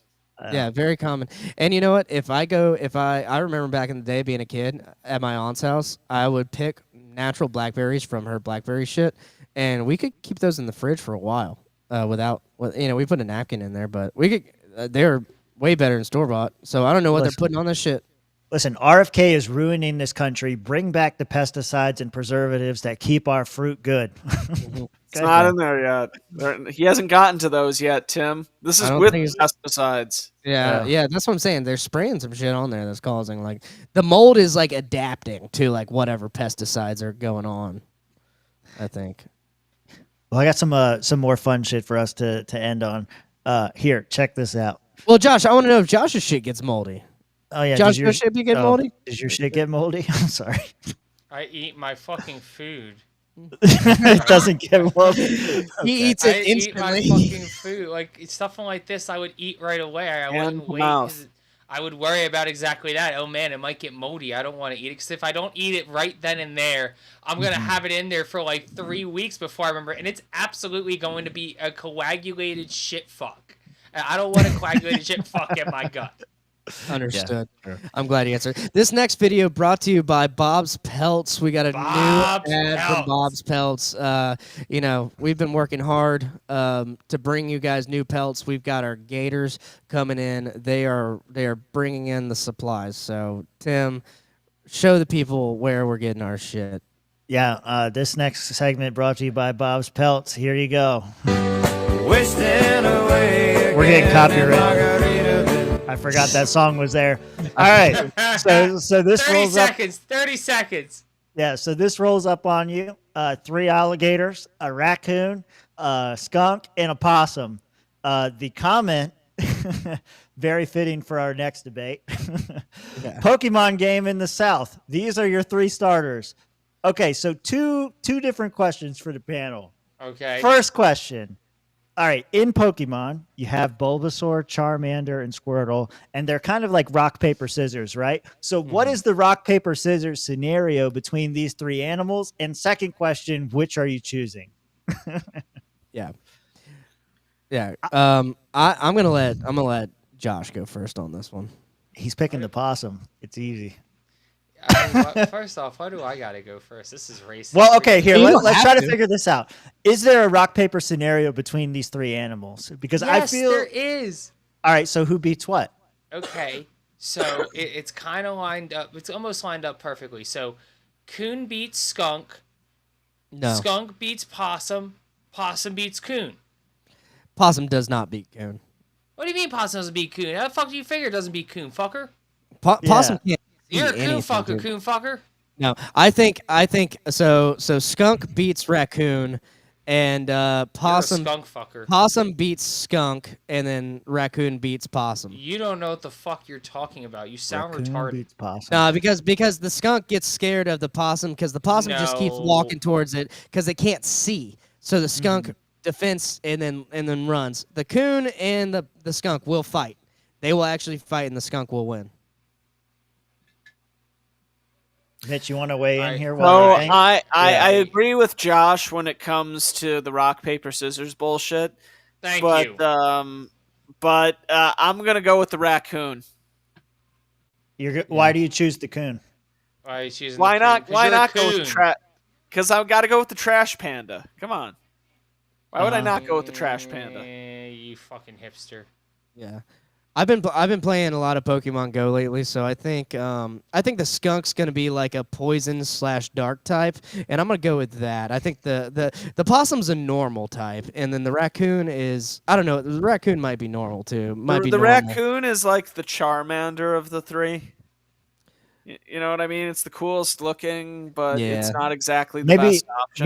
Maybe that's a way to organize them. Like I could see the skunk being Squirtle for sure. Yeah. Right. Yeah, because the butt juice. So which one's Charmander? The raccoon. And then no. No. Bulbasaur's the possum. Bulbasaur's the possum. Josh really wants his one to be the Charmander. Yeah, it's got no early advantages. It plays fucking dead. The possum? Yeah, it doesn't How is that not Bulbasaur playing dead? Thank you. That's true. Yeah, that is true. Okay, so hold up. So we're talking about usefulness a great point. early. Charmander is the least useful early in the game. Like think about it. You got to face Brock. you got to face Misty and Lieutenant Surge right off the rip there. Right, That's right. 3 things where there's no advantage. We're going so nerd. Let's go. Oh, yeah, we're going deep into this now. We're getting Pokemon core here. So, look, the whole idea was that Charmander or Bulbasaur was easy mode because you could just whoop Brock's ass right away with him. You could whoop Misty's ass right away with him. It was strong against it. It wasn't weak or anything against electric. It could take that shit low damage. Boom, you could run through the game, and then by the time you actually got to a hard fucking fight, which was Blaine, which was what, the 7th fucking gym badge at that point, you already were leveled up all the way, and you had a solid squad. Then you got Squirtle, easy with Brock. Misty didn't have a disadvantage. Yeah, you had a disadvantage against Lieutenant Surge and fucking whatever her fucking name was. But it was easy the rest of the way. And you could fuck up Blaine. You could fuck up Giovanni. The Elite Four was easy. Charmander was the hard mode one. You had Brock who could fuck it up right away. You had Misty who could fuck it up right away. Lieutenant Surge. Fucking you had what's her face? I can't remember the fucking. Yeah, because by the time you get to Lieutenant Surge, you probably have him as Charizard, and by that point he's weak to electric. So yeah. Exactly. But also you got to think about the squad you're accumulating there, because you got some bugs in the Safari Zone, and then you got some Mankeys, and you got some fighting Pokemon. You got rocks, you got Geodudes and Onyxes. You got Geodudes, you can pick them up. First off, it depends on which edition of the game we're playing. We're red and blue. We're red and blue. We're not doing yellow. We're leaving yellow out of this, correct? Because you have to choose one. In yellow, you get stuck with Pikachu. Okay, that's fair. Yeah. All right, so I mean, by that point, if I had chosen Charmander, I guess Rob makes a good point there. I'd probably have like a Doug Trio. I'd have like a Pidgeotto. But let's stick with just these. I'm saying Squirtle is the skunk. And that's the only one. Is there a disagreement on that? I think that's fair. I don't think anybody's in disagreement. The Squirtle. Squirtle's a skunk. All right, that's cool. I'm taking. All right, so Possum's Bulbasaur because it plays dead and it's weak as shit. Yeah, I think Possum's Bulbasaur Bulbasaur's not weak as shit, but okay, I guess Bulbasaur's not weak. I like a good. Bulbasaur is you know what? I'm gonna accept this. I'm gonna let my guy be Bulbasaur, and I'm gonna let the raccoon be Charmander, even though I don't. Just to land the plane. And I'm going to concede at this point, just because Charmander walks on 2 legs. I've seen raccoons walk on 2 legs. There you go. I don't see a possum work on 2 legs too often. So I'm going to concede the point here and just admit that Bulbasaur is probably a better Pokemon anyway as a starter. So you guys are already on a flat foot with that, choosing the coon. Because you're a coon. You know what? Possum's very tanky. Venusaur. I'm happy that our chat is just as nerdy as we are. You can get Pikachu. You can beat Misty. No problem. Yeah, I saw that. I was like, hell yeah. Someone's locked in. They're like downloading an emulator on their phone right now. They're like about to play Yellow. That. I got a Butterfree already. Why would I Why would I need a Pikachu? We could always play Pokemon Revolution online. No, it's like the fan-made Pokemon game. That shit's actually pretty fun. All right, so where are you guys at on the who's your choice when you? I got skunk. I got skunk. Possum. Skunk, possum. Where you at, Mitch? I already said raccoon. I'm just half for his coon head. I'm just getting it reiterated. Yeah, and chats with coon too. We're at 71% for coon, 14 and 14 for skunk and possum. Yeah. So Coon's obviously the favorite. Coon's obviously the favorite. Dude, why is the coon the favorite? Why do you all because like, it is coon lovers? Why do you love Charmander. coon so much, y'all coon lovers? Yeah, it is the Charmander. I feel like it is the favorite one, but at the end of the day, water beats fire. You put these 3. All right, last question. You put these 3 in a ring, and they all want to kill each other. Who wins? It's got to be the coon. It really depends. It really depends. I'm going possum. Possum's going play down. dead the whole time and let the other 2 fight it out. And once one of them's dead and the other one's tired out, it's going to make a sneak attack and win. Ha yeah. Actually, Josh has a good point. Go possum. Yeah, I mean, I could see that. This is like that show they did on the Discovery Channel where they took the animal robots and did like the CGI shit. That they should do that for this triple threat match here. I'm gonna say skunk wins. Skunk stinks out everybody. and it's got sharp teeth. The coon might stand a chance against the skunk, but if the skunk has that spray, that's a defense mechanism. It's gonna spray it on all of your fucks. I gotta say, with all who the fuck chooses skunk? Fuck you, dude. The skunk actually has a fucking superpower. It's the only one. Man. The superpower of the other ones have they eat trash. I'm with Damien here. It's the one with fucking thumbs, bro. That's the one who wins. It's the goddamn raccoon every time. Yeah. Thumbs is a big advantage. So I gotta say, I'm impressed that we've been talking so much about coons, and not once has there been a chirp. You're welcome. Or the other thing. I think it's time. I think it's time to wrap it up. Yeah, I think you need to wrap. We're hitting the 3-hour mark. Time to wrap this shit up. I told you guys this should have been a member show from the start to the finish. There was so much news to cover. Give your plugs, everybody. Mitch, Josh, then Tim. At Mitch Connor J-Lo on the X. Go on, Tim. What didn't you say? Mitch, Josh, and then Tim? Yeah, he said, "Fuck me." Go to Tim. Fuck Josh you, ain't Josh. got Go to no, Tim. You don't deserve Fuck me it. and everything I stand for. Mitch is in charge. You go next, sir. I'll concede my time to you. My butt plug is always the same at Real Swampcast. You can get your own butt plug at realswampcast.com/onlyfans. Oh, no way.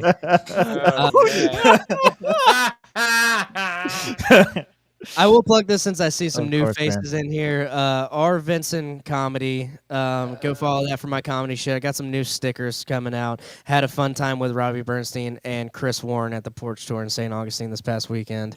Even though I was sick. So yeah, I got a show in Pensacola coming up this Thursday. I won't be on the show, and then I got some other shows coming up. Let y'all know about it. Yeah, definitely join the Discord, hang out with us, and we'll have some more fun. We'll close it out with this. Excuse me, President Macron. Oui. What was that? This is a flower. We're going to bake a cake later. Why is it over your nose? Because I was smelling it to make sure it's the right kind. He's allergic and gluten-free. Right, guys? I love baking. Me too. Me too. The spoon that the chancellor's hiding. It's not hiding. This is what we use for a preposition. Make sure 1 teaspoon. 2, we want to be perfectionist. Where's the bowl? The bowl's on a train going to Ukraine with the eggs, the whisker.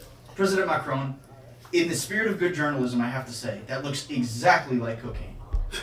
Listen, this is not cocaine, okay? Just like my wife, Brigitte, is not a man, regardless of what Candace someone says. Anyway, let's take a photo, boys. Everybody say booger sugar. I mean, cheese. Booger sugar. Booger sugar. See you later. Adios. Bye.